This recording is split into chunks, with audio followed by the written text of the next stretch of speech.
ଆଜିର ଆମର ଟପିକ ହଉଛି ସିପାହୀ ବିଦ୍ରୋହ ମାନେ ସେପୟ ମ୍ୟୁଟିନି।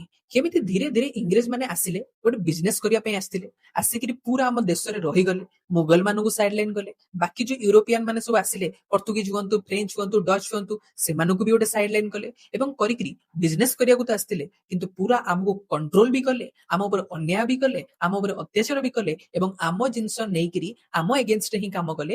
ବିଜନେସ କରିବା ସହିତ ଆମର ହାକିମ ଭଳିଆ କାମ କଲେ। ତ ତାକୁ ବିରୋଧ କରି ଇଣ୍ଡିଆନ ମାନେ କେମିତି ଏକାଠି ହେଲେ, କେମିତି ଗୋଟେ ଫାଇଟ ବ୍ୟାକ୍ କଲେ, ତ ସେଇ କାହାଣୀ ହେଉଛି ଦ ଇଣ୍ଡିଆନ ଫାଇଟ ବ୍ୟାକ୍ ବା ସିପୋଇ ମ୍ୟୁଟିନି ବା ସିପାହୀ ବିଦ୍ରୋହ। ତ ଆଜି ଆମେ এই ଟପିକଟାକୁ ଦେଖିବା। ଆପଣ ଶୁଣିଥିବେ এই ଟପିକରେ ଆମେ କେତେ ଗୁଡେ ନାଁ ଆପଣ ଶୁଣିଥିବେ ପୂର୍ବରୁ। ଲକ୍ଷ୍ମୀବାଇଙ୍କ ନାଁ ହୁଅନ୍ତୁ କିମ୍ବା ତଣ୍ଟିଆ ଟୋପେ ହୁଅନ୍ତୁ, ନାନା ସାହେବ ହୁଅନ୍ତୁ, ଏ ସବୁ ଲୋକ କୋଉଠାର ଲୋକ, ସେମାନେ କେମିତି କରିଥିଲେ, କଣ କରିଥିଲେ, ସିପାହୀ ବିଦ୍ରୋହ କେମିତି ଷ୍ଟାର୍ଟ ହେଇଗଲା, ଏତେ ବଡ ପାୱାର ମାନେ ଇଂରେଜ ମାନେ ଏତେ ପାୱାରଫୁଲ ହେଇସାରିଲାଣି ଏତେବେଳକୁ, ତ ତାଙ୍କ ବିରୋଧରେ କେମିତି ଧୀରେ ଧୀରେ ସଂଗ୍ରାମ ଷ୍ଟାର୍ଟ ହେଲା, କେଉଁଠି ହେଲା, କଣ ହେଲା, ସେଇଟା ଆମେ ପୁରା ଦେଖିବା, ଇମେଜ ସାହାଯ୍ୟରେ ଦେଖିବା, ପୁରା ଡିଟେଲ୍ସରେ ଦେଖିବା।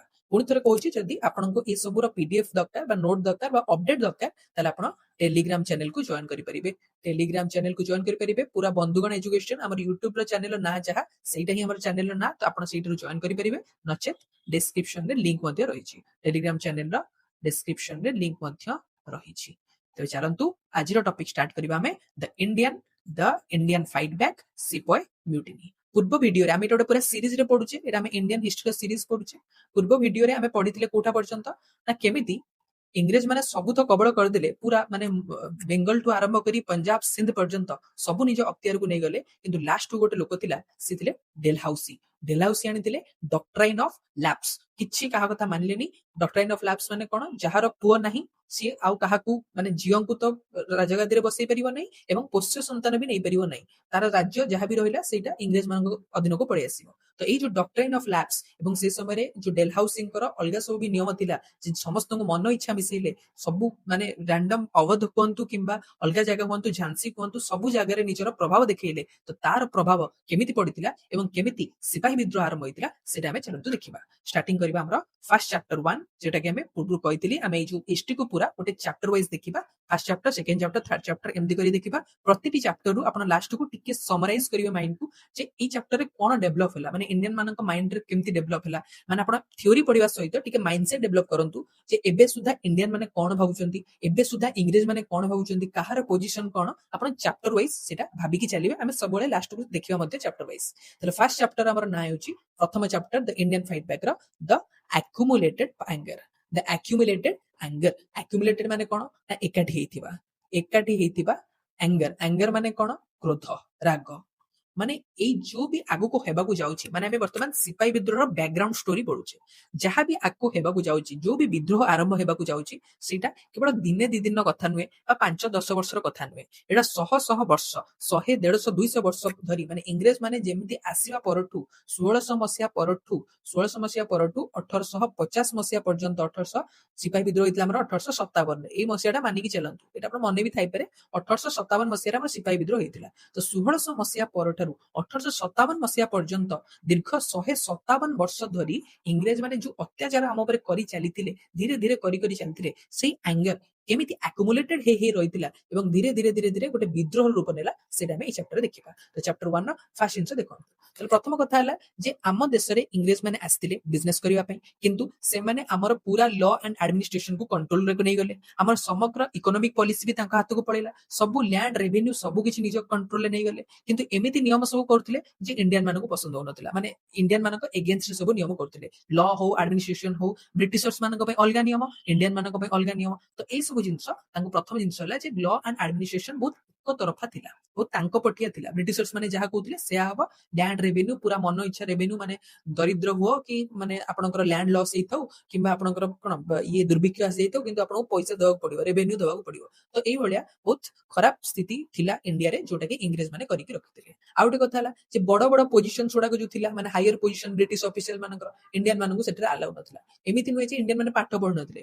ଯୋଉ ଇଣ୍ଡିଆନ ମାନେ ପାଠ ସାଠ ପଢି ବି ଥିଲେ, ଯୋଉ ଇଣ୍ଡିଆନ ମାନେ ଟିକେ ହାୟର କ୍ଲାସ ର ବି ଥିଲେ, ବଡ ଉପର କ୍ଲାସ ର ଥିଲେ, ସେତେବେଳେ ତ କ୍ଲାସ ୱାଇଜ ଥିଲା, ମାନେ ଉପର ଶ୍ରେଣୀର ଲୋକ, ତଳ ଶ୍ରେଣୀର ଲୋକ, ଏମିତି ଗୋଟେ ଶ୍ରେଣୀ ତ ଥିଲା ସେ ସମୟରେ। ତ ହାୟର କ୍ଲାସ ର ଲୋକମାନଙ୍କୁ ମଧ୍ୟ इंग्रेज माने कौनसी प्रश्रय दौनथिले हायर पोजिशन रे इंडियन माने रही परिबे नाही britishers not allowed for higher position to Indian Indian मानको कौनसी हायर पोजिशन दिया जीव नाही से माने जहां भी करंतु कल्चरल हुअंतु लाइवलीहुड हुअंतु को क्षेत्र रे चाकरी बाकरी क्षेत्र रे को क्षेत्र रे तांको हायर पोजिशन दिया जीव नाही तले प्रथम कथा माने पूरा इंडियन मानको बैक करिक रखा होला तमे किछि करि परिबो नाही देश तमरो किंतु आमे मानिबु आमे जहा कहबु से तमे छानिबो टिके थियोरेटिकल आमे जाउछे कारण आमे बैकग्राउंड देखुछे आ गोटे कथा सबटु बड़ जिंस थिला जे ब्रिटिशर्स माने जातिगत दृष्टिकोणरू निजकू आमठू ऊपर भाबुथिले रेशियल सुपेरियरिटी से माने सब बेले भाबुथिले इंडियन माने आमठू तळे जेते पाठ पढंतु जेते जहा करंतु इंडियन माने आमठू तळे अटंती सेतपई आ गोटे जो प्रॉब्लम थिला तांक समय रे से माने हमकू रेशियल सुपेरियरिटी देखौथिले आमे बड़ तमे आम आगे किछि नुहे ए गुण आसुथिला तो ए सब कारण इंडियन मानक भितरे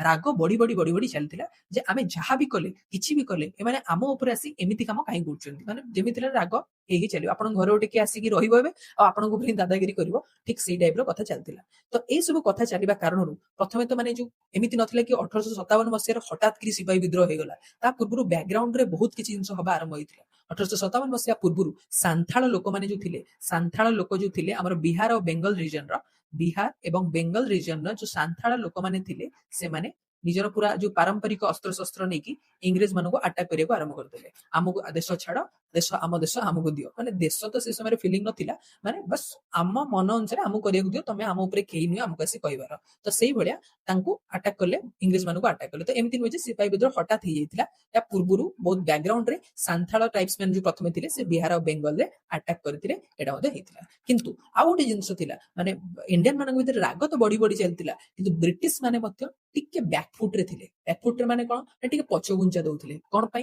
कारण से समय रे आमे पूर्व वीडियो रे पढिचे सेमानंकु सिख मानक सहित बा पंजाब रे वार करिबाको पड़थिला पंजाब को अधिकृत करिबा पई पंजाब रे वार करिबाको पड़थिला तो वार हेले केबे भी जिए जितु बा हारू किंतु दुई पक्षर लॉस तो जेमितिला जेमिति हेइथाय एवं पंजाब रे हिंदू मुस्लिम सिख समस्त एकाठी मिसिक लडुतिले से पंजाब वार रे इंग्रेज मानकर बहुत क्षय क्षति हेइतिला तो पंजाब वार कहंतु किंबा आ गोटे वार थिला हमर अफगान कोट असला एथरे कथा देखंतु हमर जो इंडियन कॉन्टिनेंट रे इंडियन सब कॉन्टिनेंट रे हमर ब्रिटिशर्स माने निजर पतियारा जाइन करके रखिथिले किंतु ऊपरे ऊपरे रशिया रशिया भी तार तार गोटे भैल्यू रही ऊपर रशिया निजर पतियारा विस्तार करथिला तो माने दीटा मेन पावर भाबरे ऊपर रशिया तळे ब्रिटिश रशिया और ब्रिटिश यांको भितरे गोटे माने एका लेवल लोक थिले तळे ब्रिटिश अछथि ऊपर रशिया अछथि तो रशिया केमिति आसिकिरी एपट साइड को अटैक न करी दो से जोगु गोटे अफगानिस्तान जो मझिरे रीजन टा रहिला माने पंजाब सिंध पर्यंत तो ब्रिटिश माने निजे जाको नै हिचंती तो एई जगह जो अफगानिस्तान रीजन टा रहिला अफगान रीजन को निजो कंट्रोल रे रखियो को ब्रिटिश चाहुतिले जेमिति कि रशिया डायरेक्ट आसिकी आम एरिया पाखु न आसी पारंतु तो सेही कारण आउरी बहुत रीजन अछि किंतु ए सब कारण अफगान सहित भी तांकर युद्ध करिया को पड़तिला अफगान वार मध्ये से समय हेतिला अफगान सहित नुहे अफगान थारे अफगानिस्तान एरिया रे मध्ये युद्ध करिया को पड़तिला जो जगह रे ब्रिटिशर्स माने बहुत मात्रा रे सफर हेतिले तो बहुत लगातार युद्ध जोगु वर्तमान मध्ये से गोटे कंपनी टाइप रे आछंती सब बेले आमे पूर्व वीडियो रे मानकर मध्ये डिस्कस करिचे जे सेमानकर मुख्य लक्ष्य होछि जे पैसा दरकार पैसा हबा दरकार बिजनेस करिया को आछंती एमिति न हो जे युद्ध रे एते पैसा खर्च होई जाऊ कि आडे हमर माने लॉस रे कथा पड़ैला युद्ध करी करी कंपनी लॉस रे पड़ेला तो सेमिति ले ए कंपनी तिष्टि भी परिबोनी तो सेही समय रे पंजाब वार हो अफगान वार हो सब वार कारणरू से माने टिके बैकफुट रे थिले से बहुत सफर हेतिले तो ए कारणरू ए ओवरऑल कारणरू आमे चैप्टर 1 ने कहि परिबा जे प्रथम तरफ पई आमे जो टॉपिक ता देखिले जे सिपाही विद्रोह बैकग्राउंड स्टोरी रे इंडियन मानकर मोटिवेशन इंडियन मानकर एंगर टिके हाई थिला कारण बहुत दिन धरी कि माने एंगर एक्युमुलेटेड हेकी रहितिला प्रथम कथा सेकंड हैला ब्रिटिशर्स माने बैकफुट रे थिले ब्रिटिशर्स माने वार दृष्टिकोणरू टिके बैकफुट रे थिले एटा थिला हमर बैकग्राउंड आइडिया जे कोन थिला सिपाही विद्रोह पूर्वरु इंडियन मानकर सिचुएशन कोन थिला ब्रिटिशर्स मानकर सिचुएशन कोन थिला तो एथि सहित आमे चैप्टर 2 को बढ़िबा एबे इंडियन मानकर एंगर हाई ब्रिटिशर्स मानकर बैकफुट रे अछंती तो चैप्टर 2 हमर आसीबो ए सिचुएशन रा चैप्टर 2 हमर Canning fuel on Dalhousie fire Canning fuel on Dalhousie fire माने जिते राग पूरा बर्निंग हेकी रहिछ माने इंडियन माने पूरा रागी गिरी अछंती माने ताको सप्रेशन अगेंस्ट रे से समय रे डेलहाउसी आसी प्रथमे कले निजर डॉक्ट्राइन ऑफ लैप्स डेलहाउसी आसिकरी तांकर डॉक्ट्राइन ऑफ लैप्स लगेले सब जगह को मुनै जीवी डॉक्ट्राइन ऑफ लैप्स नीति प्रणयन कले लास्ट को तांको परे आसिले हमर लॉर्ड कैनिंग 56 एरिया रे आसिले लॉर्ड कैनिंग हमर 1800 1856 ମସିହାରେ ଆସିଲେ ଏବଂ ଲର୍ଡ କ୍ୟାନିଂ ଆସିକିରି ତାଙ୍କ ଉପରେ ଦେଖିବା ସେ କଣ କଲେ, ତାଙ୍କ ଉପରେ ଡେଲହାଉସି ଯୋଉ କାମ କରିଥିଲେ କ୍ୟାନିଂ ମଧ୍ୟ ଆହୁରି ଲଗେଇଦେଲେ। ତ ଇଣ୍ଡିଆନ ମାନେ ଯୋଉ ରାଗିକି ଥିଲେ, ତ ଏଇ ଦି ଜଣ ଯୋଉ ଥିଲେ ଡେଲହାଉସି ମହାଶୟ ବହୁତ ମାନେ ଫାୟାର ତ ଲଗେଇଦେଲେ, ମାନେ ସେ ରାଗ ଉପରେ ଇଣ୍ଡିଆନ ମାନେ ଯୋଉ ରାଗିକି ଥିଲେ ଡେଲହାଉସି ଆସି ଫାୟାର ଲଗେଇଦେଲେ ଏବଂ ତାଙ୍କ ଉପରେ ଫୁଏଲ ଆସି କିଏ ଢାଳିଲେ, ସେ ହଉଛନ୍ତି ଆମର ଲର୍ଡ କ୍ୟାନିଂ। ତ ଏଇ ସମୟରେ କଣ ହେଇଥିଲା ଆମେ ଦେଖିବା ଏଇ ଚାପ୍ଟର 2 ରେ, କେମିତି ଦି ଜଣ ମିଶିକିରି ଦି ଭାଇ ଆମର ଡେଲହାଉସି ଭାଇ ଆଉ କ୍ୟାନିଂ ଭାଇ ଆମର କଣ କଲେ। ପ୍ରଥମ କଥା ବହୁତ ଥର ରିପିଟ ହେଲାଣି କି ଡେଲହାଉସି ଆମର ଡକ୍ଟ୍ରାଇନ୍ ଅଫ ଲ୍ୟାପ୍ସ ନୀତି ଅବଲମ୍ବନ କରିଥିଲେ। ତ ଡକ୍ଟ୍ରାଇନ୍ ଅଫ ଲ୍ୟାପ୍ସ ନୀତି ଅନୁଯାୟୀ ଯେ କାହାର ଯଦି ପୁଅ ନଥିବ ତାହେଲେ ସେ କୌଣସି ପୋଷ୍ୟ ସନ୍ତାନ କରିପାରିବ ନାହିଁ, ନେଇପାରିବ ନାହିଁ ଏବଂ ତା ଜାଗାଟା ଇଂରେଜ ମାନେ ନିଜ ଆଡିକି ନେଇଯିବେ। ଏଇଟା ଗୋଟେ କଥା ହେଲା, ସବୁ ଜାଗା ନିଜର ହେଇଯିବ। ଆଉ କଣ କଣ ସବୁ ଡେଲହାଉସି କରିଥିଲେ, ପ୍ରଥମତଃ ଥିଲା ଡକ୍ଟ୍ରାଇନ୍ ଅଫ ଲ୍ୟାପ୍ସ। ଡକ୍ଟ୍ରାଇନ୍ ଅଫ ଲ୍ୟାପ୍ସ କଣ ସବୁଠି ତ ହବନି, ମାନେ ଏମିତି ନୁହେଁ ଯେ କାହାର ପୁଅ ନାହିଁ। ମାନେ ଅବଧ କଥା ଯଦି ଆମେ କନସିଡର କରିବା, ଅବଧର ଯିଏ ରାଜା ଥିଲେ ତାଙ୍କର ପୁଅ ଥିଲେ। ଅବଧ ଗୋଟେ ବହୁତ ଦିନ ହେଲା ବ୍ରିଟିଶର୍ସ ମାନଙ୍କର ଆଲି ମଧ୍ୟ ଥିଲା। ଆପଣ ମନେ ରଖି ପକେଇ ପାରିବେ ଯଦି ଆପଣ ଦେଖିଥିବେ ଭିଡିଓ, ପୂର୍ବ ଭିଡିଓ ଗୁଡାକ, ବ୍ୟାଟଲ ଅଫ ବକ୍ସାର ସମୟରେ ଅବଧର ଯିଏ ରାଜା ଥିଲେ ସିଏ ଟ୍ରିପଲ ଆଲାଏନ୍ସ ଜଏନ କରିକି ଆଟାକ କରିଥିଲେ ବ୍ରିଟିଶର୍ସ ମାନଙ୍କୁ, କିନ୍ତୁ ତାପରେ କମ୍ପେନସେସନ ଦେଇକିରି ଅବଧ ଗୋଟେ ଆଲାଇ ହେଇକି ରହିଲା। ମାନେ ବ୍ରିଟିଶର୍ସ ମାନଙ୍କର ବର୍ତ୍ତମାନ ସୁଦ୍ଧା ଅବଧ ଗୋଟେ ଆଲାଇ ଥିଲା, ଗୋଟେ ବିଶ୍ୱସ୍ତ ଥିଲା। କିନ୍ତୁ ତଥାପି ଡେଲହାଉସି ଅବଧକୁ ଛାଡିଲେ ନାହିଁ। ଅବଧକୁ କଣ କଲେ, ଅବଧର ପୁଅ ମଧ୍ୟ ଥିଲା, ମାନେ ଅବଧର ନେକ୍ସଟ ଜେନେରେସନ ମଧ୍ୟ ଥିଲା, କିନ୍ତୁ ଡକ୍ଟ୍ରାଇନ୍ ଅଫ ଲ୍ୟାପ୍ସ ତାପରେ ଆପ୍ଲାଏ ହେଇପାରିବନି ସେଥିପାଇଁ। ତ ଏଠି କଣ କଲେ, ମାନେ ଏବେ ଡେଲହାଉସି କଣ କଲେ, ସିଧା ଆନେକ୍ସ କର। ଆଉ କଣ ରିଜନ ଦେଲେ, ଯେ ସେଠି ଯୋଉ ଶାସକ ଅଛନ୍ତି, ଅବଧର ଯୋଉ ରାଜା ଅଛନ୍ତି, ସେ ଭଲ ଶାସନ କରୁନାହାନ୍ତି, ସେ ବହୁତ ପ୍ରଜା ମାନଙ୍କ ଏଗେନଷ୍ଟ ଶାସନ କରୁଛନ୍ତି, ଆମେ ଆସିଲେ ଭଲ ଶାସନ କରିବୁ, ଏଇଭଳିଆ ପ୍ରତିଶ୍ରୁତି ଦେଇକିରି ସିଧା ଆଟାକ କଲେ ଏବଂ ଆନେକ୍ସ କଲେ। ତ 1856 ମସିହାରେ ଡାଇରେକ୍ଟ ଅଫ ଅବଧ କଲେ 1856 ରେ। ବର୍ତ୍ତମାନ ସୁଦ୍ଧା ଡେଲହାଉସି ଅଛନ୍ତି, କ୍ୟାନିଂ ଆସିନାହାନ୍ତି। କ୍ୟାନିଂ 56 ପରେ ଆସିବେ। ତ ଡେଲହାଉସିଙ୍କର ଏଇଟା ଗୋଟେ କଥା ଥିଲା, ଡକ୍ଟ୍ରାଇନ୍ ଅଫ ଲ୍ୟାପ୍ସ ସହିତ ଆନେକ୍ସେସନ ଅଫ ଅବଧ। ତ ଅବଧକୁ କ୍ୟାପଚର କରିବା ଫଳରେ, ଅବଧକୁ କ୍ୟାପଚର ସିନା କରିଦେଲେ, କିନ୍ତୁ ସେ ସମୟରେ ସେ ଜାଗାରେ ଜମିଦାର ଗୁଡାକ ଥିଲେ, ଯୋଉ ମାନେ ଲୋକାଲ ଲୋକ ଥିଲେ, ସେମାନେ ଗୋଟେ ମାନେ ତାଙ୍କ ଭିତରେ ରିଭୋଲ୍ଟ ନେଚର ଆସିଲା। ତାପରେ ଅବଧରେ ସବୁ ଯୋଉ ଲୋକମାନଙ୍କ ଥିଲେ, ଅବଧରେ ଥିଲା ମାନେ ଲୋକମାନଙ୍କ ଭିତରେ ଗୋଟେ ପ୍ୟାନିକ ସିଚୁଏସନ ଆସିଗଲା। ତା ଛଡା ଅଲଗା ଅଲଗା ସବୁ ଯୋଉ ରାଜ୍ୟର ରାଜା ଥିଲେ, ମାନେ ଦେଶରେ ସବୁ ଅଲଗା ଅଲଗା ରାଜ୍ୟର ରାଜା ଥିଲେ, ଯୋଉମାନେ କି ବ୍ରିଟିଶର୍ସ ଅଣ୍ଡରରେ କାମ କରୁଥିଲେ, ମାନେ ବ୍ରିଟିଶରକୁ ବାର୍ଷିକ ଏତିକି ଟଙ୍କା ଦେଇକିରି ତାଙ୍କ ଅଣ୍ଡରରେ ଯୋଉମାନେ କାମ କରୁଥିଲେ, ତାଙ୍କ ମନରେ ବି ଗୋଟେ ଭୟ ସୃଷ୍ଟି ହେଇଗଲା ଯେ ଇଏ ବ୍ରିଟିଶର୍ସ ମାନଙ୍କ ଉପରେ କିଛି ଭରସା ନାହିଁ, ଇଏ କେତେବେଳେ ଆଟାକ କରିକି ଆମଠୁ ଆମ ଜାଗା ନେଇଯାଇ ପାରିବେ। ତ ଏଇଟା ଗୋଟେ ଭୟର ବାତାବରଣ ଷ୍ଟାର୍ଟ ହେଇଗଲା, କାରଣ ଡେଲହାଉସିଙ୍କର ଏମିତି କାମ ଯୋଗୁଁ। ଏଇ ଜଣ ଆଉ ଗୋଟେ ଏକ୍ସାମ୍ପଲ ଆମେ କହିପାରିବା ଯେ ଆମର ସେଇ ସମୟରେ ଆମର ବ୍ରିଟିଶର୍ସ ମାନେ Peshwa Bajirao two Peshwa Bajirao two Peshwa Bajirao two ଯିଏ କି ମାନେ ଆମର ସରେଣ୍ଡର କରିଦେଇଥିଲେ ବ୍ରିଟିଶର୍ସଙ୍କ ଆଗରେ। ପେଶୱା ମାନେ ବ୍ରିଟିଶର୍ସଙ୍କ ଅଣ୍ଡରକୁ ପଳେଇ ଆସିଥିଲେ, ଆମର ସବସିଡିଆରୀ ଆଲାଏନ୍ସ କରିକି। ସବସିଡିଆରୀ ଆଲାଏନ୍ସ ଅନୁଯାୟୀ ମାନେ ବ୍ରିଟିଶର୍ସଙ୍କ ଅଣ୍ଡରରେ ପେଶୱା ମାନେ ପୁରା ରହିବେ। ପେଶୱା ହଉଛନ୍ତି ମହାରାଷ୍ଟ୍ରର ଜାତି, ମରାଠା ଜାତି। ତ ପେଶୱା ବାଜିରାଓ ଟୁଙ୍କର ଜଣେ ଆଡପ୍ଟେଡ ସନ୍ ଥିଲେ। ମାନେ ପେଶୱା ବାଜିରାଓ ଟୁ ଯେହେତୁ ଇଂରେଜ ମାନଙ୍କୁ, ପେଶୱା ବାଜିରାଓ ଟୁ ଯେହେତୁ ବ୍ରିଟିଶର୍ସ ମାନଙ୍କ ପାଖରେ ସରେଣ୍ଡର କରିଦେଇଥିଲେ ବା ତାଙ୍କ ଅଣ୍ଡରରେ ଥିଲେ, ତ ବ୍ରିଟିଶର୍ସ ମାନେ କହିଥିଲେ ଓକେ ଆମେ ତମକୁ କିଛି ପଇସା ବର୍ଷକୁ ବର୍ଷ ଚଳିବାକୁ ଦେବୁ, ମାନେ ଆପଣଙ୍କୁ ଗୋଟେ କଣ ମିଳିବ, କଣ ପଇସା ମିଳିବ, ଗୋଟେ ପେନସନ ମିଳିବ ଆପଣଙ୍କୁ, ପେଶୱା ବାଜିରାଓ ଟୁଙ୍କୁ ମିଳିବ। କିନ୍ତୁ ପେଶୱା ବାଜିରାଓ ଟୁଙ୍କର ନେକ୍ସଟ ଜେନେରେସନ, ତାଙ୍କର ଜଣେ ଆଡପ୍ଟେଡ ସନ୍ ଥିଲେ, ସେ ହିଁ ହେଉଛନ୍ତି ନାନା ସାହେବ, ଯାହାଙ୍କର ନାଁ ଆପଣ ଶୁଣିଥିବେ।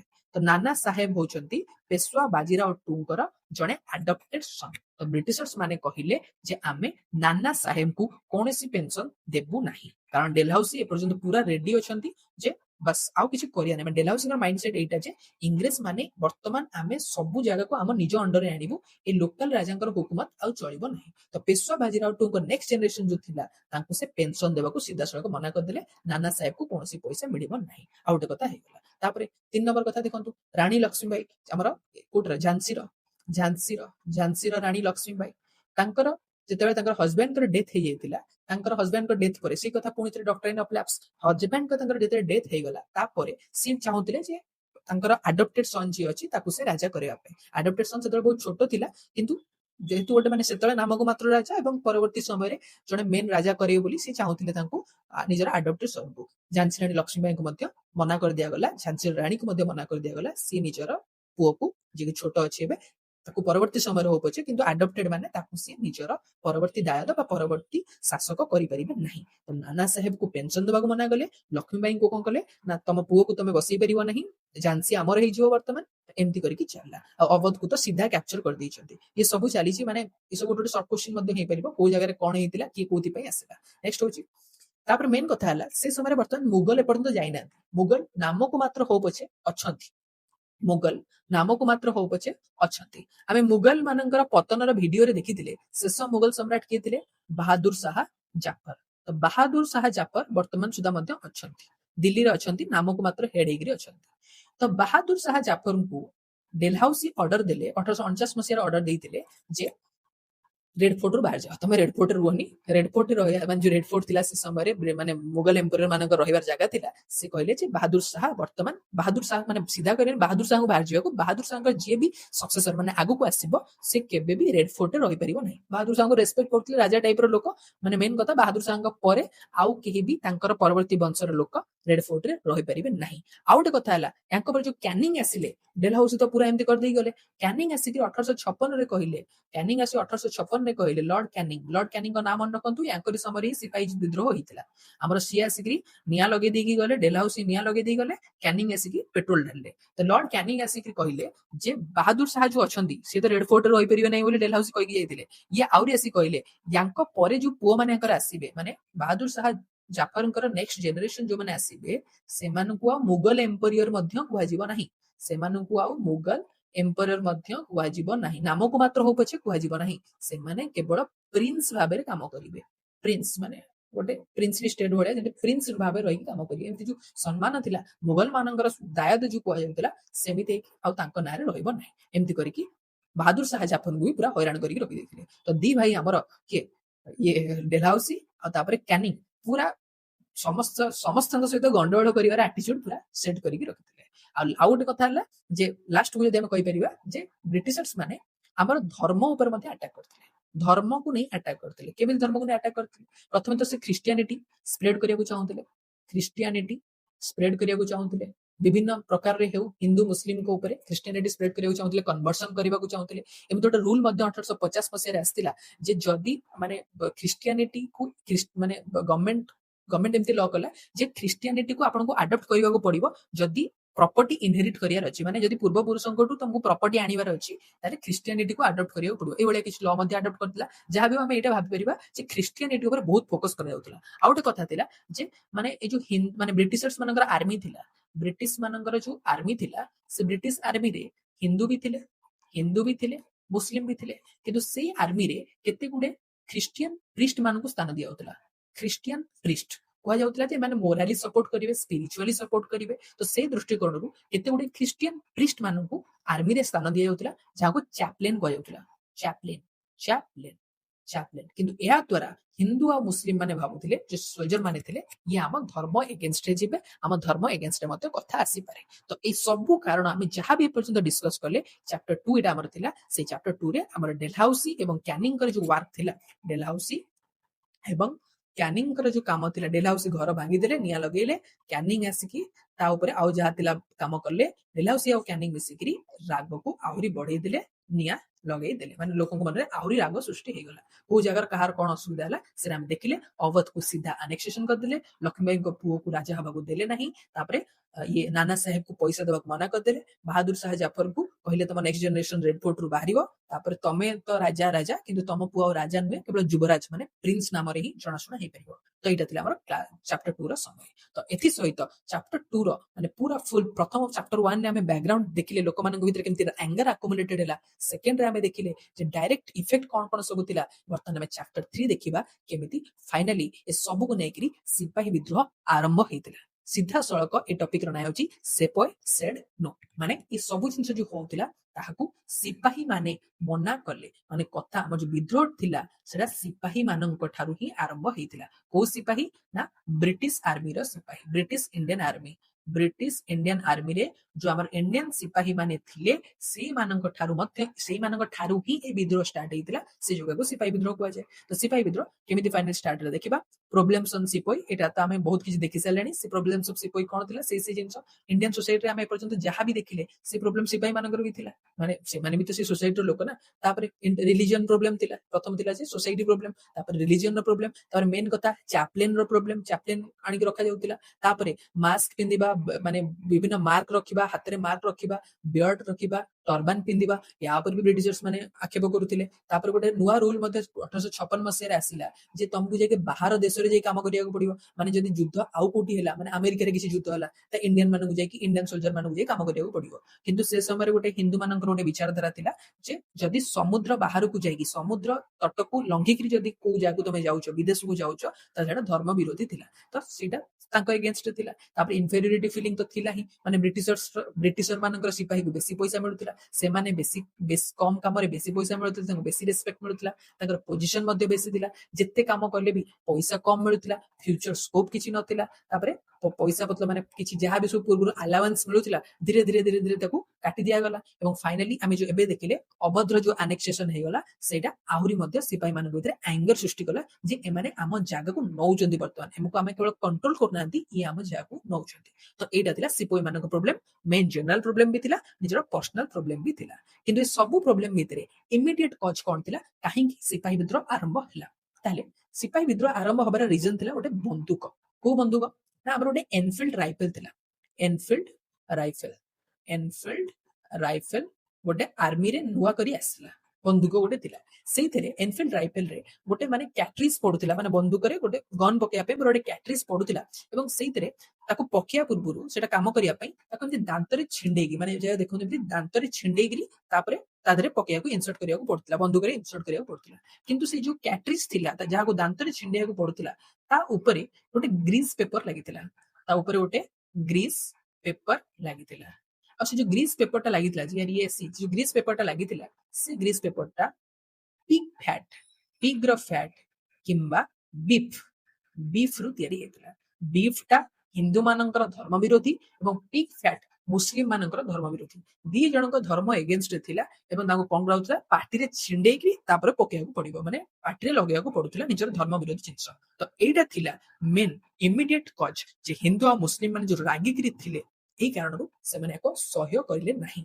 ତାହେଲେ ଆପଣ ଯଦି ମାନେ ଆଗ ଯଦି କିଏ ଗୋଟେ ଜଣେ ଭାବିବ ଯେ ହଠାତ୍ ଏମିତି କହିଲେ ବନ୍ଧୁକରେ ଗୁଳି ପକେଇବାକୁ, ତ ସେମାନେ ମାନିଲେନି, ଯୁଦ୍ଧ କରିଦେଲେ, ଏମିତି ହେଇନି। ଆମେ ଦିଟା ଚାପ୍ଟର ବର୍ତ୍ତମାନ ସୁଦ୍ଧା ପଢି ସାରିଲେଣି ଯେ ପୁରା ବ୍ୟାକଗ୍ରାଉଣ୍ଡରେ କେମିତି ପୁରା ରାଗ ଆକୁମୁଲେଟେଡ ହେଇ ଯାଉଥିଲା, କେମିତି ଲର୍ଡ କ୍ୟାନିଂ ଏବଂ ଡେଲହାଉସି ଆହୁରି କେତେ ପ୍ରୋବ୍ଲେମ କରିଦେଲେ, ତାପରେ ସିପାହୀ ମାନଙ୍କର ପର୍ସନାଲ ପ୍ରୋବ୍ଲେମ କଣ ଥିଲା, ଏବଂ ସେ ସବୁ ଭିତରେ ଲାଷ୍ଟ ଭିତରେ ଏମିତି ଜିନିଷ କରିବାକୁ କହିଲେ, ଧର୍ମ ବିରୋଧୀ କାମ କରିବାକୁ କହିଲେ, ଆଉ ସିଧା ମୁହଁରେ ଲଗେଇବାକୁ କହିଲେ, ମାନେ ମୁହଁରେ ଛିଣ୍ଡେଇବାକୁ କହିଲେ, ତ ସେଇଟା ସିଧା ସଡ଼କ ଧର୍ମ ଏଗେନଷ୍ଟରେ ଗଲା ଏବଂ ସେମାନେ ସିଧା ମନା କରିଦେଲେ। ବ୍ରିଟିଶର୍ସ ଆଉ ଇଏ ମାନେ ମନା କରିଦେଲେ ଆମେ କରିବୁ ନାହିଁ। ଏଇଟା ଆପଣ ଦେଖି ଦିଅନ୍ତୁ। ପ୍ରଥମେ ସେମାନେ ସିଧା ମନା କରିଦେଲେ ଆମେ ଲଢିବୁ ନାହିଁ, ହିନ୍ଦୁ ହୁଅନ୍ତୁ ମୁସଲିମ ହୁଅନ୍ତୁ କହିଦେଲେ ଆମେ ସେ ଗନ୍ କୁ ୟୁଜ କରିବୁ ନାହିଁ। ତ ଏଇଟା ଥିଲା ଇମିଡିଏଟ କଜ। ତେବେ ସିପାହୀ ବିଦ୍ରୋହର ଜଷ୍ଟ ପୁରା ଷ୍ଟାର୍ଟ ହେଇଥିଲା, ମାନେ ପୁରା ଅଫିସିଆଲ ଷ୍ଟାର୍ଟ ହବା ପୂର୍ବରୁ ଜଷ୍ଟ ତାର କିଛି ମାସ ପୂର୍ବରୁ ତାର ଗୋଟେ ବଡ ଇଭେଣ୍ଟ ହେଇଥିଲା, ସେଟା ହଉଛି ମଙ୍ଗଲ ପାଣ୍ଡେ ଇନସିଡେଣ୍ଟ। ମଙ୍ଗଲ ପାଣ୍ଡେ ଇନସିଡେଣ୍ଟ କଣ ନା, ମଙ୍ଗଲ ପାଣ୍ଡେ ହେଉଛନ୍ତି, ତାଙ୍କ ନାଁ ଆପଣ ଶୁଣିଥିବେ, ମଙ୍ଗଲ ପାଣ୍ଡେ। ମଙ୍ଗଲ ପାଣ୍ଡେ ହେଉଛନ୍ତି ୱେଷ୍ଟ ବେଙ୍ଗଲର ବାରାକପୁର ଏରିଆରେ ତାଙ୍କୁ ସେ ଜାଗା ରଖାଯାଇଥିଲା, ସୈନ୍ୟବାହିନୀରେ ରଖାଯାଇଥିଲା। ତ ସେ ଜାଗା ଯେତେବେଳେ ବାରାକପୁରରେ ରଖାଯାଇଥିଲା, ସେ ସମୟରେ ମାନେ ଯୋଉ ବିଦ୍ରୋହ ଧୀରେ ଧୀରେ ଆରମ୍ଭ ହେଇଯାଇଥିଲା, ମାନେ ସୈନ୍ୟବାହିନୀଙ୍କ ଭିତରେ ଧୀରେ ଧୀରେ ବିଦ୍ରୋହ ଷ୍ଟାର୍ଟ ହବାକୁ ଆସୁଥିଲା।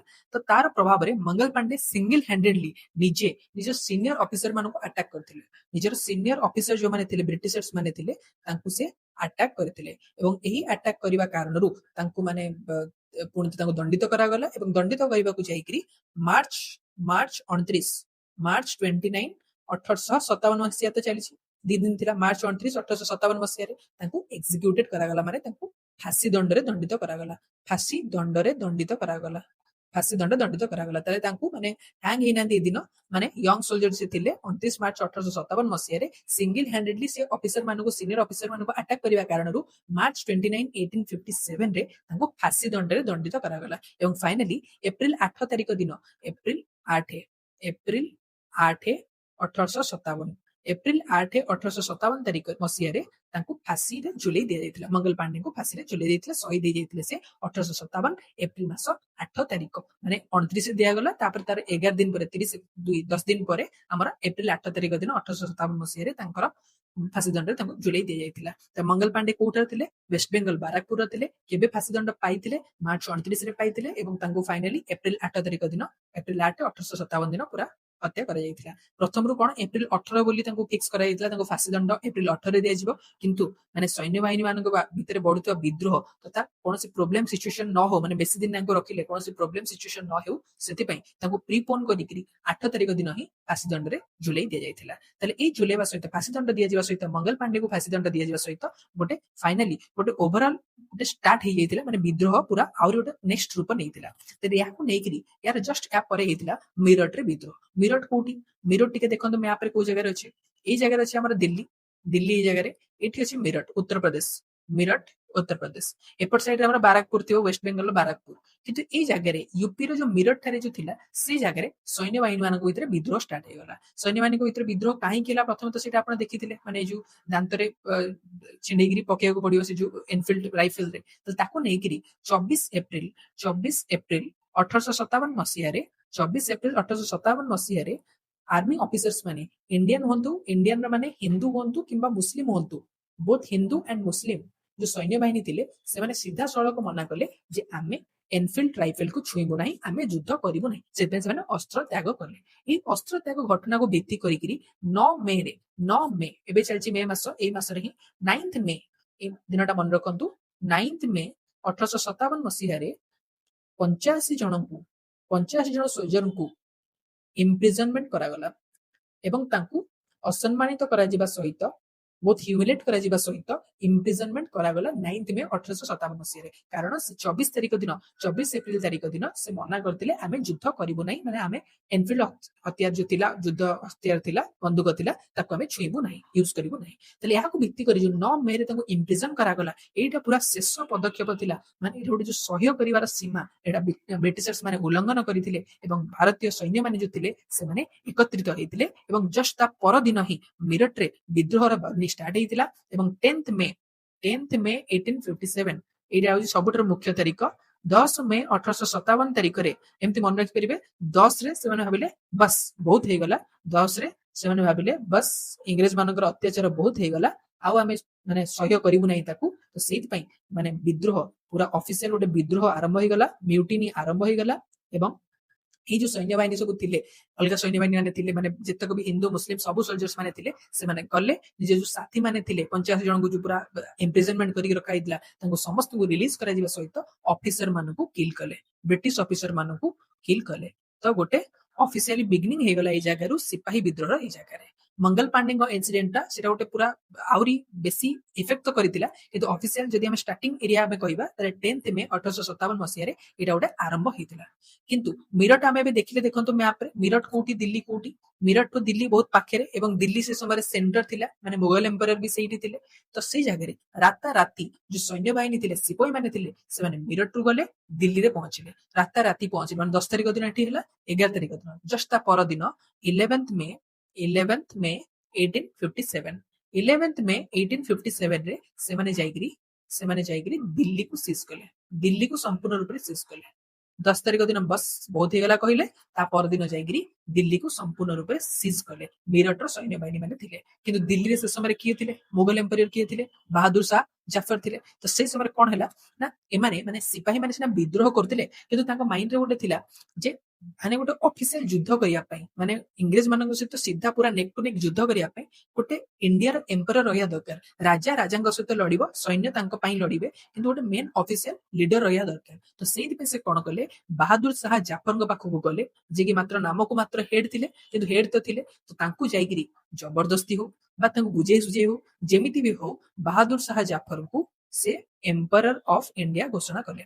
ବାହାଦୁର ଶାହ ଜାଫରଙ୍କୁ ସେ ଏମ୍ପରର ଅଫ ଇଣ୍ଡିଆ କିଏ ଡିକ୍ଲେୟାର କଲେ? ସିପାହୀ ମାନେ ଡିକ୍ଲେୟାର କଲେ। ତ ବର୍ତ୍ତମାନ ଠାରୁ এই যে ଯୁଦ୍ଧଟା ଥିଲା, ଯୋଉ ସିପାହୀ ବିଦ୍ରୋହଟା ଥିଲା, ସେଟା ବର୍ତ୍ତମାନ emperor of India versus the East India company ହେଇଗଲା। ତ ଏମ୍ପରର ଅଫ ଇଣ୍ଡିଆର ମୁଖ୍ୟ କିଏ ଥିଲେ? ବାହାଦୁର ଶାହ ଜାଫର। କିଏ କରିଥିଲେ? ସିପାହୀ ମାନେ କରିଥିଲେ। ଦିଲ୍ଲୀରେ କେବେ ପହଞ୍ଚିଥିଲେ? 11 ମେ ରେ ପହଞ୍ଚିଥିଲେ। 1857 ମସିହା କଥା ଚାଲିଛି। ତ ବାହାଦୁର ଶାହ ଇଚ୍ଛା ଥାଉ ବା ନଥାଉ, ତାଙ୍କ କଥା ବି ତ ପ୍ରୋବ୍ଲେମରେ ଅଛି ନା, କାରଣ ଆମେ ପୂର୍ବରୁ ହିଁ ଜଷ୍ଟ ପୂର୍ବରୁ ଦେଖିଛେ ଯେ ଡେଲହାଉସି କହିଥିଲେ ଯେ ୟାଙ୍କର ନେକ୍ସଟ ଜେନେରେସନ ସବୁ ଯୋଉ ଆସିବେ, ସେମାନେ ଆଉ କେହି ରେଡ ଫୋର୍ଟରେ ରହିବେ ନାହିଁ। ୟାଙ୍କର ନେକ୍ସଟ ଜେନେରେସନ ଯିଏ ଆସିବେ, ସେ ଆଉ ରେଡ ଫୋର୍ଟରେ ରହିବେ ନାହିଁ। ତାପରେ କ୍ୟାନିଂ ଆସିକିରି କହିଲେ ୟାଙ୍କର ନେକ୍ସଟ ଜେନେରେସନ ଯୋଉ ପ୍ରିନ୍ସ ମାନେ ଆସିବେ, ସେମାନଙ୍କୁ ଆଉ ରାଜା ମାନେ ଏମ୍ପରର କୁହାଯିବ ନାହିଁ, ତାଙ୍କୁ କେବଳ ପ୍ରିନ୍ସ ହିଁ କୁହାଯିବ।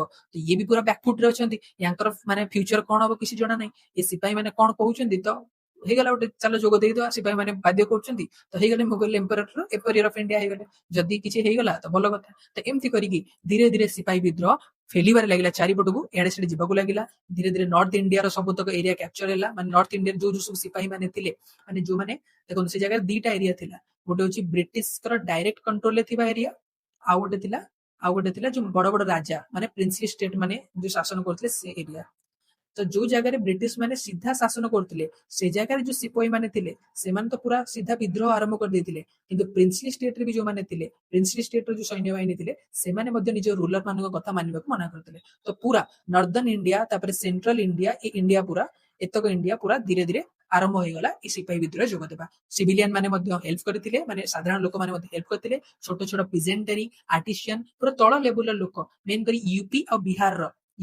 ବିହାରର ୟୁପି ଜାଗାରେ ଆମର ହେଲା ୟୁପି ଏବଂ ବିହାରର ତଳ ଲେବୁଲର ଲୋକ ମଧ୍ୟ ଛୋଟ ଛୋଟ ଲୋକ ମଧ୍ୟ ଆସିକି ଏଥିରେ ଯୋଗ ଦେଇଥିଲେ ଏବଂ ସିପାହୀ ବିଦ୍ରୋହ ଗୋଟେ ବଡ ବିରାଟ ରୂପ ନବାର ନେଇଥିଲା ଏବଂ ବ୍ରିଟିଶର୍ସ ମାନେ ୟା ପୂର୍ବରୁ ବହୁତ ବିପ୍ଳବ ଦେଖିଥିଲେ ସାନ୍ତାଳ ବିପ୍ଳବ ମଧ୍ୟ ଦେଖିଥିଲେ କିନ୍ତୁ ପ୍ରଥମ ଥର ପାଇଁ ଗୋଟେ କି ଏତେ ବଡ ଭାବରେ ଏତେ ଲୋକାଲ ମାନଙ୍କ ଠାରୁ ଏଇଟା ଆସୁଛି ଆମେ ତାର ବ୍ୟାକଗ୍ରାଉଣ୍ଡ ବି ଦେଖିଛେ ଏଇଟା କେବଳ ଗୋଟେ ଦିନର ଯୁଦ୍ଧ ନଥିଲା ଏଇଟା କେବଳ ଗୋଟେ ନିଆଁ ଲଗେଇବା ଥିଲା ବାସ୍ ମାନେ ସମସ୍ତେ ରାଗିକିରି ଥିଲେ ଏବଂ ଯେହେତୁ ସିପାହୀ ମାନେ ଷ୍ଟାର୍ଟ କଲେ ତ ସବୁ ବିଦ୍ରୋହ ଆରମ୍ଭ ହେଇଗଲା କମନ ପିପୁଲ ମାନେ ମଧ୍ୟ ସପୋର୍ଟ ଦେଲେ ପୁରା ବ୍ରିଟିଶର୍ସ ମାନଙ୍କୁ କୌଣସି ଇନଫର୍ମେସନ ଦେବାକୁ କୌଣସି ହେଲ୍ପ କରିବାକୁ ମନା କରିଥିଲେ ଏହାର ଫଳସ୍ୱରୂପ କଣ ହେଲା ନା ବ୍ରିଟିଶର୍ସ ମାନେ କଣ କଲେ ହ୍ୟାଙ୍ଗ କଲେ ମନ ଇଚ୍ଛା ଫାଶୀ ଦଣ୍ଡ ବି ଶୁଣେଇଲେ କିନ୍ତୁ ତଥାପି କେହି ମାନିଲେ ନାହିଁ ସମସ୍ତେ ଅତି ଦୃଢତାର ସହିତ ଏକାଠି ହେଇକିରି ହିନ୍ଦୁ ହୁଅନ୍ତୁ ମୁସଲିମ ହୁଅନ୍ତୁ ସମସ୍ତେ ମିଶିକିରି এই ଯୁଦ୍ଧଟା ଲଢିଥିଲେ ସିପାହୀ ବିଦ୍ରୋହଟା ହିନ୍ଦୁ ମୁସଲିମ ୟୁନିଟି ପାଇଁ ଗୋଟେ ମୁଖ୍ୟ ଭାବରେ ଜଣାଶୁଣା ଥିଲା ହିନ୍ଦୁ ମୁସଲିମ ୟୁନିଟି ପାଇଁ କାରଣ ଆମେ ୟା ପରେ ଦେଖିବା କେମିତି ହିନ୍ଦୁ ମୁସଲିମଙ୍କ ଭିତରେ ସେପାରେଟ ହେଲା ମାନେ ଆମେ ପଢୁଛେ କେବେ କଥା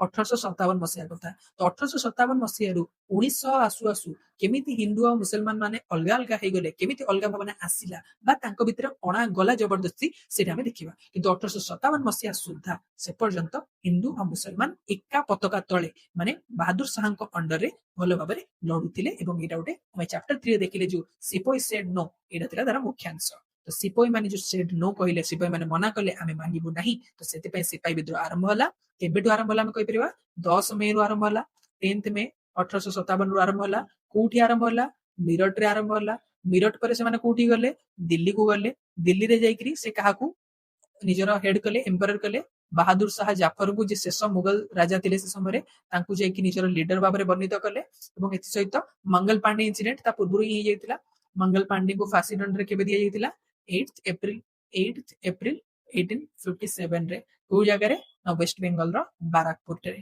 ୱେଷ୍ଟବେଙ୍ଗଲର ବାରାକପୁରରେ ତାଙ୍କୁ ଫାଶୀ ଦଣ୍ଡରେ ଦଣ୍ଡିତ କରାଯାଇଥିଲା ସେଇ ଏରିଆରେ ସେ ଥିଲେ ୱେଷ୍ଟବେଙ୍ଗଲ ବାରାକପୁରରେ ଥିଲେ ତ ଏମିତି ସବୁ କ୍ୱେଶ୍ଚିନ୍ କିଛି କିଛି ଏହାପରେ ହେଇପାରିବ ତ ଏଥିସହିତ ସିପାହୀ ମାନଙ୍କ ଦ୍ୱାରା ଯୋଉ ବିପ୍ଳବ ଥିଲା ସେଟା ସମଗ୍ର ଭାରତର ଉପରପଟ ଜାଗା ମାନେ ସେଣ୍ଟ୍ରାଲ ଇଣ୍ଡିଆ ଏବଂ ନର୍ଦର୍ନ ଇଣ୍ଡିଆ ଏଥିରେ ଗୋଟେ ପ୍ରଭାବ ବିସ୍ତାର କରିବା ଲାଗିଲା ଏବେ ଆମେ ସେପାରେଟ କରିକି ଦେଖିବା ଯେ ପାର୍ଟ ପାର୍ଟ କରି କୋଉଠି କଣ ହେଇଥିଲା କାରଣ ଏଥିରୁ ବହୁତ କ୍ୱେଶ୍ଚିନ୍ ଏମିତି ହେଇପାରିବ ଯେ ଦିଲ୍ଲୀରେ କିଏ ନେତୃତ୍ୱ ନେଇଥିଲେ କାନପୁରରେ କିଏ ନେତୃତ୍ୱ ନେଇଥିଲେ କୋଉଠି କୋଉ କୋଉ ଏରିଆରେ କିଏ କିଏ ନେତୃତ୍ୱ ନେଲେ କେମିତି ନେଲେ ସେଟା ଆମେ ଦେଖିବା ନେକ୍ସଟରେ ତ ଚାପ୍ଟର 4 ଆମର ଦ ୱିକ୍ ଲିଙ୍କ ମାନେ କଣ ଏହା ଭିତରେ ଏଇ ସବୁ ଯୁଦ୍ଧ ଭିତରେ ଗୋଟେ ୱିକ୍ ଲିଙ୍କ ମାନେ ଗୋଟେ ଦୁର୍ବଳ ପାର୍ଟ କିଏ ଥିଲେ ଭାବନ୍ତୁ କିଏ ଥିବେ ଏହା ଭିତରେ ସବୁଠାରୁ ଦୁର୍ବଳ ପାର୍ଟ ଥିଲେ ଯିଏ ମେନ୍ ରାଜା ଥିଲେ କିଏ ଥିଲେ ମେନ୍ ରାଜା ଏମ୍ପରର ଅଫ ଇଣ୍ଡିଆ କିଏ ନା ବାହାଦୁର ଶାହ ଜାଫର କାରଣ ବାହାଦୁର ଶାହ ଜାଫର ଡବଲ ମାଇଣ୍ଡେଡ ଥିଲେ କାରଣ ଅଲରେଡି ସେ ବୁଢା ହେଇଯାଇଥିଲେ ତାଙ୍କର କୌଣସି ପାୱାର ନାହିଁ ବ୍ରିଟିଶର୍ସ ମାନେ ତାଙ୍କର ଇଜ୍ଜତ କରୁନାହାନ୍ତି କିନ୍ତୁ ତାଙ୍କର ଯୋଉ ଲର୍ଡ କ୍ୟାନିଂ ଆଉ ଡେଲହାଉସି କହିକି ଯାଇଛନ୍ତି ତାଙ୍କର ଫ୍ୟୁଚର ଆକୁ କଣ ହବ ସେଇଟା ବି ଜଣା ନାହିଁ ତାଙ୍କ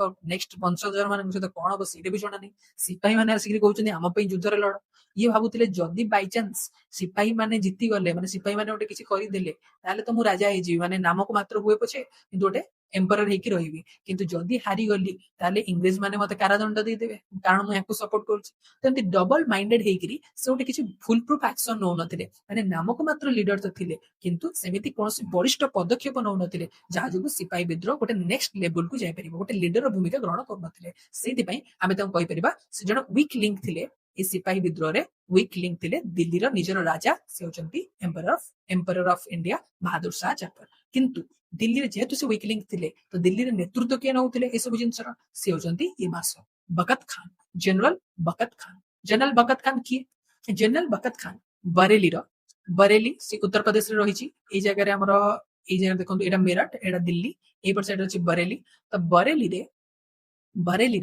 इंग्रेज मानकर सैन्य बाहिनी रे आर्टिलरी जो चलेबार थिला माने जो एई बडा देखो एमती तोप तोप जो चलेबार थिला ए तोप को चलेबार दायित्व यांको पाखरे थिला माने ये छोट मोट गोटे तोप को संभाळीबार दायित्व जा पाखरे थिला सेई बडा गोटे थिले माने ब्रिटिश सैन्य रे तोप संभाळीबार मुख्य भूमिका ये ग्रहण करथिले तो एते छोट लेवल आसिकिरी जेतबे सिपाही विद्रोह स्टार्ट हैला से समय रे से बरेली रे सैन्य बाहिनी को एकाठी कले एकाठी नै कि दिल्ली रे पहुंचिले एकाठी नै कि समस्त को दिल्ली रे पहुंचिले एवं दिल्ली रे जाइकरी सैन्य बाहिनी को लीड कले दिल्ली रे जाइकरी सैन्य बाहिनी को लीड कले एवं किए बकत खान जनरल बकत खान सिपाही म्यूटिनी रे गोटे मेन लीडर भाबरे दिल्ली रे लीडर भाबरे रहिले कारण जे नाम को मात्र लीडर अछंती से नाम को ही मात्र से किछि करला वाला लोक नुहंती तो जनरल बकत खान मुख्य भूमिका ग्रहण कले दिल्ली रे क्वेश्चन हे पर एटा या छडा से पूरा माने सिपाही विद्रोह तो धीरे धीरे धीरे ताको सप्रेस कर दिया गला 58 मसिया बेलको पूरा सप्रेस कर दिया गला किंतु ये 1859 मसिया पर्यंत जेमिति सेमिति हो पछे निजर मृत्युवरण करिया पर्यंत से युद्ध जारी रखिथिले इंग्रेज मानक विरुद्ध रे लड़ाई जारी रखिथिले तो जनरल बकत खान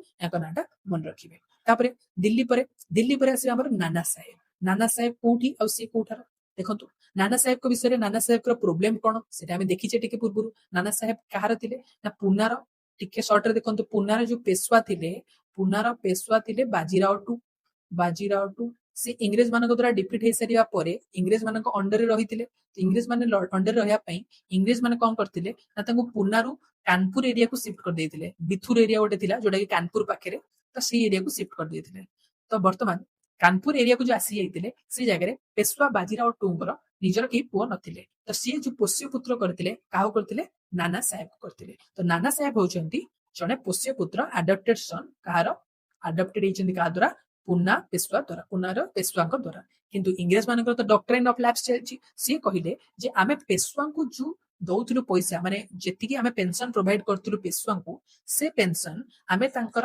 अडॉप्टेड सन को देबु नाही तो यहाँ को विरोध करी नाना साहेब को नेतृत्व रे कानपुर ठारे विद्रोह आरंभ होइले तो एटा क्वेश्चन हे परिबो जे नाना साहेब कोठरे विद्रोह नेतृत्व नैथिले सेथिला हमर कानपुर रे नाना साहेब विद्रोह नेतृत्व नैथिले किंतु विद्रोह नेतृत्व नैथिले माने मेन राज परिवार तो थिले माने अडॉप्टेड सन थिले पेशवा बाजीराव टुंकर किंतु यांकर जे लीडर थिले सैन्य बाहिनी जे लीडर थिले ताको ना होची ताको ना आपण सुनिथिबे टंटिया टोपे तो टंटिया टोपे होचंदी से मध्य कानपुर रो किंतु ये होचंदी नाना साहेब कर लीडर नाना साहेब को जो आर्मी थिला से होचंदी तांकर आर्मी रो लीडर थिले टंटिया टोपे या छडा जने आजीमुल्ला बोली मध्य थिले जने पॉलिटिकल एजेंडा स्पेशलिस्ट थिले आजीमुल्ला से भी मध्य कानपुर रो थिले किंतु टंटिया टोपे बेसी फेमस सेटा आपण मन रखिबे कानपुर रो जो नाना साहेब मेन राजांक परिवार रो थिले राजांक फैमिली रो थिले किंतु टंटिया टोपे तांकर जने तांको अंडर सर्व करथिले तांकर जने लीडर थिले सैन्य बाहिनी रो लीडर थिले एमिति करी कि नाना साहेब कानपुर रे जो हमर सिपाही विद्रोह हेतिला सेतरे मुख्य भूमिका ग्रहण करथिले नेक्स्ट चैप्टर को जिबा चैप्टर 6 हमर fight of Begum and the fearless queen and हम सिपाही विद्रोह पढि सरिया परे हम बे सेपरेट वाइज देखुचे सब एरिया रे कोन कोन हेउची तो नेक्स्ट होछ हमर fight of Begum and fearless queen तो क्यों बेगम रहिछंती बेगम माने को बेगम अछंती से होचंती बेगम ऑफ अवध ब्रिटिश मानक विरोध रे लड़ी थिले बेगम ऑफ अवध तांका ना कोन ना हजरत महल ए चैप्टर टा हमर ओमेन मानक पावर विषय देखौची जे ओमेन माने केमिति सिपाही म्यूटिन रे जोग देथिले तो बेगम ऑफ अवध हजरत महल एवं द फियरलेस क्वीन हमको हम समस्त जानिचंती ये होचंती लक्ष्मीबाई रानी लक्ष्मीबाई कोठा रानी झांसी रानी लक्ष्मीबाई झांसी कोठी अछि टिके देखि दियनु ए जगह देखंतु एटा अछि मध्य प्रदेश रो मैप किछि ए बडिया एटा अछि मध्य प्रदेश एटी अछि हमर उत्तर प्रदेश एटा अछि उत्तर प्रदेश एटा भी उत्तर प्रदेश माने मध्य प्रदेश रो मैप ही किछि ए बडिया एमटी अछि मध्य प्रदेश एटा अछि उत्तर प्रदेश तो ए मझी रे ए जगह रहिछि झांसी ए जो संकीर्ण गोटे छोटिया जगह अछि एटी अछि झांसी एटी अछि हमर कानपुर जोटा हम पढुचे ए मैप टा एबे मु एति पय कहूची कारण एटा आपन को लोकेशन जानिया रे हेल्प करियो तापर लखनऊ होची ए जगह रे लखनऊ एपट साइड रे अछि लखनऊ कहार कैपिटल ना अवध रो कैपिटल लखनऊ होची अवध रो कैपिटल जहार बेगम होचंदी हजरत महल एटा होची हमर कानपुर एटी होची झांसी एटी होची ग्वालियर मध्य प्रदेश एरिया रे अछि ग्वालियर तो एतिके लोकेशन टिके माइंड रे रखंतु एवं एति सहित हम पढियो कि जिवा chapter 6 the Begum and the fearless queen कोन हला प्रथम हला हजरत महल बेगम ऑफ अवध थिले से हजरत महल थिले तांकर माने जेहेतु अवध को तो पूरा एनेक्स कर दिया जायतिला माने तांको शासन भलो से हो नै बोली पूरा एनेक्स कर दिया जायतिला वाजिद अली शाह ତାଙ୍କର ଯେ ରାଜା ଥିଲେ ୱାଜିଦ ଅଲି ଶାହ ତାଙ୍କୁ କଲକାତାକୁ ନେଇକି ପୁରା ଏକ୍ସାଇଲ କରିଦିଆଯାଇଥିଲା, ମାନେ ପୁରା ନିର୍ବାସନ କରିଦିଆଯାଇଥିଲା ୱାଜିଦ ଅଲି ଶାହକୁ। ତ ଏହାକୁ ବିରୋଧ କରିକିରି ହଜରତ ମହଲ କଣ କଲେ, ସିପାହୀ ମାନଙ୍କର ନେତୃତ୍ୱ ନେଲେ ଆଉ ଲକ୍ଷ୍ନୌ ଅବଧ ଏରିଆର ନାଁ ଥିଲା ଅବଧ, ଲକ୍ଷ୍ନୌ ତାର କ୍ୟାପିଟାଲ ଥିଲା। ତ ଲକ୍ଷ୍ନୌର ସବୁ ଯୋଉ ସିପାହୀ ମାନେ ଥିଲେ ତାଙ୍କ ସହିତ ଜମିନଦାର ପିଜେଣ୍ଟେରୀ ସମସ୍ତେ ମିଶିକିରି ବ୍ରିଟିଶଙ୍କ ବିରୋଧରେ ଅଲ୍ ଆଉଟ୍ ଆଟାକ୍ କରିଥିଲେ, ମାନେ ପୁରା ଶେଷ ହେବା ପର୍ଯ୍ୟନ୍ତ ଆଟାକ୍ କରିଥିଲେ ଏବଂ ଶେଷରେ ସେ ବ୍ରିଟିଶ ମାନଙ୍କୁ ସିଜ୍ ମଧ୍ୟ କରିଦେଇଥିଲେ। ଗୋଟେ ଛୋଟ ରେସିଡେନ୍ସିଆଲ ବିଲ୍ଡିଂ ଭିତରେ ସିଜ୍ ମଧ୍ୟ କରିଦେଇଥିଲେ। କିନ୍ତୁ ପରବର୍ତ୍ତୀ ସମୟରେ ବ୍ରିଟିଶର୍ସ ମାନଙ୍କର ଅଲଗା ଗୋଟେ ଟ୍ରୁପ ଆଟାକ୍ କରିବା କାରଣରୁ ସେମାନେ ଫେଲ ହେଇଥିଲେ। ଫାଇନାଲି ମାନେ ବହୁତ ବହୁତ ବିଜୟ ହାସଲ କରିଥିଲେ, କିନ୍ତୁ ଓଭରଅଲ ଯୋଉ ଲାଷ୍ଟ ରେଜଲ୍ଟ ଆମେ କହିବା ବ୍ରିଟିଶ ମାନଙ୍କ ଫରେ ଯାଇଥିଲା। ତ ଏଇ ଜାଗାରେ ହଜରତ ମହଲ ଯୋଉ ରାଣୀ ଥିଲେ, ହଜରତ ମହଲ ବେଗମ ଥିଲେ, ସେ ମୁଖ୍ୟ ଭୂମିକା ଗ୍ରହଣ କରିଥିଲେ। ଏମସିକ୍ୟୁ ହେଇପାରେ ଏଇଟା, ହଜରତ ମହଲ କୋଉଠାର ଥିଲେ, ଲକ୍ଷ୍ନୌ ବା ଅବଧର ଥିଲେ, ବେଗମ ଅଫ ଅବଧ ଥିଲେ। ହଜରତ ମହଲଙ୍କ ପରେ ଆସନ୍ତି ଆମର ଲକ୍ଷ୍ମୀବାଇ। ଲକ୍ଷ୍ମୀବାଇ ଝାନ୍ସୀ କୋଉଠି ହେଲେ ମୁଁ ଆପଣଙ୍କୁ କହିଲି, ଝାନ୍ସୀ ହଉଛି ଏଇ ଜାଗାରେ ଉତ୍ତରପ୍ରଦେଶରେ, ସେ ଯୋଉ ପୁରା ଛୋଟିଆ ଜାଗାରେ ମଧ୍ୟପ୍ରଦେଶର ଏଇ ଜାଗାରେ, ଏଇଟା ହଉଛି ଆମର ଝାନ୍ସୀ। ଯୋଉ ଝାନ୍ସୀରେ ଯୋଉ ଥିଲା, ଝାନ୍ସୀରେ ବି ସେଇଭଳିଆ ଡକ୍ଟ୍ରାଇନ ଅଫ ଲାପ୍ସ ଯୋଉ ଲାଗୁ ହେଇଥିଲା, ତାଙ୍କ ବିଷୟରେ ଆମେ ଷ୍ଟାର୍ଟିଂରୁ ଦେଖିଲେ। ଝାନ୍ସୀର ରାଜା ଯିଏ ଥିଲେ ତାଙ୍କ ନାଁ ଥିଲା ରାଜା ଗଙ୍ଗାଧର ରାଓ। ରାଜା ଗଙ୍ଗାଧର ରାଓ। ଗଙ୍ଗାଧର ରାଓଙ୍କର ଡେଥ ହେଇସାରିବା ପରେ ତାଙ୍କର କେହି ନିଜର ପୁତ୍ର ନଥିଲେ, ସେଇ ଯୋଗୁ ତାଙ୍କର ଯେ ରାଣୀ ଥିଲେ ଲକ୍ଷ୍ମୀବାଇ। ରାଣୀଙ୍କ ନାମ ଥିଲା ଲକ୍ଷ୍ମୀବାଇ। ତ ଲକ୍ଷ୍ମୀବାଇ ନିଜର ଗୋଟେ ଆଡପ୍ଟେଡ ସନ୍ କରିଥିଲେ, ତାର ନାଁ ଥିଲା ଦାମୋଦର ରାଓ। ଦାମୋଦର ରାଓ, ଆଉ ସେ ବହୁତ ଛୋଟ ଥିଲା ସେ ସମୟରେ, 7-8 ବର୍ଷର ଥିଲା। ଦାମୋଦର ରାଓ ଥିଲେ। ତାକୁ ସେ ନିଜର ନେକ୍ସଟ ଆଡପ୍ଟେଡ ସନ୍ ଯିଏ ଥିଲେ ତାଙ୍କୁ ସେ ନେକ୍ସଟ ରାଜା କରିବାକୁ ଚାହୁଁଥିଲେ, କିନ୍ତୁ ବ୍ରିଟିଶର୍ସ ମାନେ ଡକ୍ଟ୍ରାଇନ ଅଫ ଲାପ୍ସ ଚାହୁଁଥିଲେ, ସେଇ ଯୋଗୁ ତାଙ୍କୁ ସେ କରିବାକୁ ଦେଇନଥିଲେ। ତ ଏହାକୁ ବିରୋଧ କରି ଝାନ୍ସୀର ରାଣୀ ଲକ୍ଷ୍ମୀବାଇ ନିଜେ ଯୁଦ୍ଧ କରିବାକୁ ଓହ୍ଲେଇଥିଲେ ଏବଂ ଓହ୍ଲେଇକିରି ପ୍ରଥମେ ସିଏ ଇଂରେଜ ମାନଙ୍କ ଉପରେ ଆଟାକ କରିଥିଲେ ଏବଂ ତାଙ୍କୁ ସପୋର୍ଟ କରିଥିଲେ ତଣ୍ଟିଆ ଟୋପେ। ତଣ୍ଟିଆ ଟୋପେ କୋଉଟାର, କାନପୁରର। ଏଇଠୁ ଦେଖନ୍ତୁ, ଏଇଠି ଆପଣଙ୍କୁ ମ୍ୟାପ ହେଲ୍ପ କରିବ। ଆପଣ ଦେଖନ୍ତୁ ଏଇ ଜାଗାରେ ଯୋଉ ଏବେ ଆପଣଙ୍କୁ କହିଥିଲି, ଝାନ୍ସୀ ହଉଛି ଏଇ ଜାଗାରେ, କାନପୁର ହଉଛି ଏଇ ଜାଗାରେ। ତ ବହୁତ ପାଖ ନା, ମାନେ କାନପୁର ଏଇ ଜାଗାରେ, ଝାନ୍ସୀ ଏଇ ପାଖରେ, ତ ବହୁତ ପାଖ ରହିଲା ଦିଟା ଯାକ। ତ କାନପୁରର ହେଲ୍ପ ନେଇକିରି ତଣ୍ଟିଆ ଟୋପେ ମଧ୍ୟ ହେଲ୍ପ କରିଥିଲେ ଏବଂ ଝାନ୍ସୀ ରାଣୀ ଲକ୍ଷ୍ମୀବାଇ ନିଜେ ଯୁଦ୍ଧ କରିବାକୁ ଓହ୍ଲେଇଥିଲେ ଏବଂ ଓହ୍ଲେଇକିରି ଗ୍ୱାଲିୟରର ରାଜାଙ୍କୁ ହରେଇଥିଲେ। କାହିଁକି ଗ୍ୱାଲିୟର ରାଜାଙ୍କୁ ହରେଇଲେ? କାରଣ ଗ୍ୱାଲିୟରର ଯିଏ ରାଜା ଥିଲେ ସେ ବ୍ରିଟିଶ ମାନଙ୍କର ଫର୍ରେ ଥିଲେ, ସେ ବ୍ରିଟିଶ ମାନଙ୍କର ଫର୍ରେ କାମ କରୁଥିଲେ। ତ ମହାରାଜା ସିନ୍ଧିଆ ଯିଏ ସେ ସମୟରେ ଥିଲେ, ଗ୍ୱାଲିୟର ସିନ୍ଧିଆ ଆମେ ପୂର୍ବ ଭିଡିଓରେ ଦେଖିଛେ। ତ ଯେ ମହାରାଜା ସିନ୍ଧିଆ ଥିଲେ ଗ୍ୱାଲିୟରରେ, ଯିଏ ବ୍ରିଟିଶ ମାନଙ୍କର ଲୟାଲ ଥିଲେ, ତାଙ୍କୁ ମାନେ ଏଠୁ ହରେଇଥିଲେ, ତାଙ୍କୁ ପୁରା ଡିଫିଟ କରିଥିଲେ। ତାଙ୍କୁ କରିବା ସହିତ ତାଙ୍କୁ ସେ ଆଗ୍ରା, ମାନେ ସେ ଆଗ୍ରାକୁ ପଳାୟନ କଲେ। ଆଗ୍ରା ଏଇ ଉପରପଟ ସାଇଡରେ କୋଉଠି ଥିବ, ଏଇ ଜାଗାରେ ଆମର ଆଗ୍ରା ଅଛି। ତ ମହାରାଜା ସିନ୍ଧିଆଙ୍କୁ ସେ ହରେଇବା ସହିତ ଟୁକ୍ ସେଲ୍ଟର ଆଟ୍ ଆଗ୍ରା, ସେ ଆଗ୍ରାକୁ ପଳେଇଲେ ଏବଂ ତାପରେ ଇଂରେଜ ମାନେ ଆସିଲେ, ଇଂରେଜ ମାନେ ମଧ୍ୟ ଆଟାକ କଲେ। ଏବେ ଇଂରେଜ ମାନେ ବ୍ରିଟିଶର୍ସ ଏବଂ ରାଣୀଙ୍କ ଭିତରେ ଯୁଦ୍ଧ ହେଲା ଏବଂ ଯୁଦ୍ଧରେ ଫାଇନାଲି 1858, ଡେଟ୍ ମନେ ରଖିବେ ଏଇଟା, 1858 17 ଜୁନ, ଆଉ ଗୋଟେ ଜାଗାରେ 18 ଜୁନ ବି ଲେଖା ଯାଇଥାଏ, 17 ଜୁନ କିମ୍ବା 18 ଜୁନ, ଅଲଗା ଜାଗାରେ ଅଲଗା ଅଲଗା ମେନସନ ଅଛି। ମାନେ 17 ଜୁନ ଦିନ ସେ ପୁରା ଘାୟଲ ହେଇଯାଇଥିଲେ ସେଇ ଜାଗାରେ, ମାନେ ଯୁଦ୍ଧ କ୍ଷେତ୍ରରେ। ହୁଏତ 17 ଜୁନ ବା 18 ଜୁନ ଏଇ ଦିଟା ଜାଗାରେ ଅଲଗା ଅଲଗା ଜାଗାରେ ମେନସନ ଅଛି। ଏହା ଭିତରେ ତାଙ୍କର ମୃତ୍ୟୁବରଣ ହେଇଥିଲା। ତ ଆମେ କହିବା ଏଇଟା ଷ୍ଟାଣ୍ଡାର୍ଡ ମାନିକି ଚାଲିବା, 17 ଜୁନ 1858 ରେ ଲକ୍ଷ୍ମୀବାଇଙ୍କର ମୃତ୍ୟୁ ହୋଇଥିଲା। ଏବଂ ଏଥିସହିତ ତାଙ୍କ ସାଙ୍ଗରେ ତାଙ୍କର ଗୋଟେ ମୁସଲିମ ଫ୍ରେଣ୍ଡ ଥିଲା, ଯିଏକି ତାଙ୍କର ଆଜୀବନ ଫ୍ରେଣ୍ଡ ଥିଲା, ତାଙ୍କ ସାଙ୍ଗରେ ସବୁବେଳେ ରହୁଥିଲା। ତାର ନାଁ ଥିଲା ମୁନ୍ଦର, MOONDAR, ତାର ବି ମୃତ୍ୟୁ ହେଇଥିଲା। ତ ମୁସଲିମ ଫ୍ରେଣ୍ଡ ଆଜୀବନ ତାର ଯିଏ ସାଙ୍ଗ ଥିଲା, ଲକ୍ଷ୍ମୀବାଇଙ୍କ ସାଙ୍ଗ ଥିଲା, ତାର ବି ମୃତ୍ୟୁ ହୋଇଥିଲା, ମୁନ୍ଦର। ତ ଏଥିରୁ ଜଣା ପଡେ ହିନ୍ଦୁ ଆଉ ମୁସଲିମ ମାନଙ୍କର ସେ ସମୟରେ ମଧ୍ୟ ବହୁତ ଫ୍ରେଣ୍ଡସିପ ଥିଲା, ମାନେ ଏକାଠି ସମସ୍ତେ ନିଜ ଧର୍ମକୁ ଭୁଲି ଏକାଠି ଇଂରେଜ ମାନଙ୍କ ଏଗେନ୍ଷ୍ଟରେ ଲଢୁଥିଲେ। ତେବେ ଲକ୍ଷ୍ମୀବାଇ ତ ପୁରା ବୀରତ୍ୱର ସହିତ ଲଢିଲେ ଏବଂ ମହିଳା ମାନଙ୍କର ପାୱାର ଦେଖିଲେ। ସେ ସମୟରେ ନିଜର ପୁଅ ଯୋଉ ତାଙ୍କର ଥିଲା ଦାମୋଦର ରାଓ, ତାକୁ ସାଙ୍ଗରେ ନେଇକିରି ଯୁଦ୍ଧ ଲଢିଥିଲେ ଏବଂ ଶେଷରେ ତାଙ୍କର ମୃତ୍ୟୁ ହେଇଥିଲା। ଲକ୍ଷ୍ମୀବାଇଙ୍କ ପରେ, ମାନେ ଏଇ କ୍ଷେତ୍ରରେ ଆମେ ଏଇ ଚାପ୍ଟର ୱାଇଜ ଦେଖିଲେ କେମିତି ପାର୍ଟ କରିକିରି ଅଲଗା ଅଲଗା ପାର୍ଟରେ ସିପାହୀ ବିଦ୍ରୋହ ଗୋଟେ ଭୟଙ୍କର ରୂପ ଧାରଣ କରୁଥିଲା। କିନ୍ତୁ ଏବେ ଚାପ୍ଟର 7 ଆଉ ଗୋଟେ ଦିଟା ଚାପ୍ଟର ରହିଛି। ତେବେ ଏଠି ଗୋଟେ କ୍ୱେଶ୍ଚିନ୍ ଆସେ, କଣ ପ୍ରକୃତରେ ସମସ୍ତେ ୟୁନାଇଟେଡଲି କାମ କରୁଥିଲେ, ମାନେ ସମସ୍ତେ ଏକାଠି ଥିଲେ, ନା କେତେ ଜଣ ଥିଲେ ଯିଏ ବି ଏପର୍ଯ୍ୟନ୍ତ ଭାରତୀୟ ହେଇ ମଧ୍ୟ ଆମ ସପୋର୍ଟ କରୁନଥିଲେ? ଯେମିତିକି ଆମେ ଏବେ ଗ୍ୱାଲିୟର ଦେଖିଲେ, ଗ୍ୱାଲିୟର ରାଜା ବ୍ରିଟିଶ ମାନଙ୍କ ପ୍ରତି ଲୟାଲ ଥିଲେ। ତ କିଏ କାହା ପ୍ରତି ଥିଲେ ସେଟା ଯଦି ଦେଖିବା, ତାହେଲେ ପ୍ରଥମେ ତ ୟାଙ୍କ ନାଁ ଟିକେ ଆପଣ ମନେ ରଖନ୍ତୁ। ୟାଙ୍କ ନାଁ ହଉଛନ୍ତି ଜଗଦୀଶପୁର, ଗୋଟେ ଜାଗା ଅଛି ଜଗଦୀଶପୁର ବିହାରରେ, ଜଗଦୀଶପୁର ବିହାର, ଆରା, ଜଗଦୀଶପୁର ସେ ଏରିଆର ନାଁ, ସେଟା ଆରାହାରେ ଏବଂ ମାନେ ଏବେ ଆରାହା ତାର ନାଁ ଏବଂ ବିହାର ସେ ଏରିଆ। ତ ଜଗଦୀଶପୁରର ସେ ସମୟରେ ଥିଲେ ବୀର କୁंवर ସିଂ। कुंवर सिंह जे कि से समय से जगार लीड नहीं एवं से जाइए बिहार सेंट्रल इंडिया तापरे नाना साहेब को फोर्स को भी जॉइन करते माने आराहारे ब्रिटिश मान को परास्त करते फाइनाली से फैटाली इंजुरी करके मृत्युवरण करते माने कुंवर सिंह माने बहुत वृद्ध होते माने 80 वर्ष होता युद्ध करने समय पाखापाखि 80 वर्ष एज रे इंग्रेज मान कबल लड़िकी फाइनाली मृत्युवरण करते तो मसीहा एत जगह इंपोर्टाट नुहे कि मन रखिए जगदीशपुर बिहार रे जे नेतृत्व नहीं ना था वीर कुंवर सिंह এটা আমি দেখুছে ସବୁ সাইড वाला মানে ସମସ୍ତେ ସପୋର୍ଟ କରୁଥିଲେ ନା କିଏ ସପୋର୍ଟ କରୁନଥିଲେ ତାପରେ ଥିଲେ ଜଣେ ମୌଲବୀ ଅହମଦୁଲ୍ଲା ମୌଲବୀ ଅହମଦୁଲ୍ଲା ତ ମୌଲବୀ ଅହମଦୁଲ୍ଲା ପ୍ରକୃତରେ ସେ ମାନେ ସାଉଥ ଇଣ୍ଡିଆ ମାନେ ମାଡ୍ରାସର ନେଟିଭ ଲୋକ ଥିଲେ ମାଡ୍ରାସର ନେଟିଭ ଥିଲେ କିନ୍ତୁ এই সিপাহী বিদ্রোহ সময় দেখুন বর্তমান সাউথ পটকু সিপাহী বিদ্রোহ যায়নি সিপাহী বিদ্রোহ নর্থ আর সেন্ট্রাল ইন্ডিয়া চালিছে তো মাদ্রাসর যে নেটিভ ଥିଲେ ସେ ଧୀରେ ଧୀରେ ଉପରକୁ ଆସିଥିଲେ ମାନେ ନର୍ଥ ପଟ ସାଇଡ କୁ ଆସିଥିଲେ ଯୁଦ୍ଧ ସମୟରେ ଏବଂ ମାନେ ତାଙ୍କ ଦେଶ ପ୍ରେମ ଦେଖନ୍ତୁ ସେ ନର୍ଥ ପଟ ସାଇଡ କୁ ଆସିଥିଲେ ଆସିକିରି ସେ ଫୈଜାବାଦ ଉତ୍ତରପ୍ରଦେଶର ଫୈଜାବାଦ କୋଉଠି ନା ଅଯୋଧ୍ୟା ପାଖରେ ଯଦି ଆପଣ ମ୍ୟାପ ଦେଖିବେ ତାହେଲେ ଏଇପଟ ସାଇଡରେ ଏମିତି ଅଯୋଧ୍ୟା ଥିବ ତାହେଲେ ଏଇ ଜାଗାରେ ଏମିତି ଗୋଟେ ଜାଗା ଥିବ ତା ନାଁ ହେଉଛି ଫୈଜାବାଦ ତ ଫୈଜାବାଦ ଠାରୁ ନେତୃତ୍ୱ ନେଇଥିଲେ ସିପାହୀ ବିଦ୍ରୋହର ଏବଂ ତା ପରବର୍ତ୍ତୀ ସମୟରେ ଅବଧକୁ ମଧ୍ୟ ଲିଡ୍ କରିଥିଲେ ଏବଂ କରିବା ସହିତ ଲକ୍ଷ୍ନୌ ଯେତେବେଳେ ଫାଇନାଲି ହାରିଗଲା ସେ ଯାଇକି ରୋହିଲଖଣ୍ଡକୁ ମଧ୍ୟ ଲିଡ୍ କରିଥିଲେ ମାନେ ଅଲଗା ଅଲଗା ଜାଗାକୁ ଯାଇକି ଲିଡ୍ କରିଥିଲେ ସୈନ୍ୟ ବାହିନୀ ମାନଙ୍କୁ ଏବଂ ଫାଇନାଲି ଶେଷରେ ଡିସଅନେଷ୍ଟି ମାନେ ତାଙ୍କର ଜଣେ ଗୋଟେ ସାଙ୍ଗ ବା ଆମେ କଣ କହିପାରିବା ଜଣେ ରାଜା ଥିଲେ ଯାହାଙ୍କ ଅଣ୍ଡରରେ ସେ ଯାଇକି ରହିଥିଲେ ମାନେ ତାଙ୍କ ପାଖରେ କିଛି ଦିନ ଯାଇକି ରହିଥିଲେ ରାଜା ଅଫ ପୁଇନ ତାଙ୍କର ଡିସଅନେଷ୍ଟି କାରଣରୁ ବ୍ରାଇବ୍ ହେଇକି ମାନେ ବ୍ରିଟିଶ ମାନେ ତାଙ୍କୁ ବ୍ରାଇବ୍ ଦେଇକିରି ତାଙ୍କୁ ହତ୍ୟା କରିଥିଲେ ମାନେ ରାଜା ଅଫ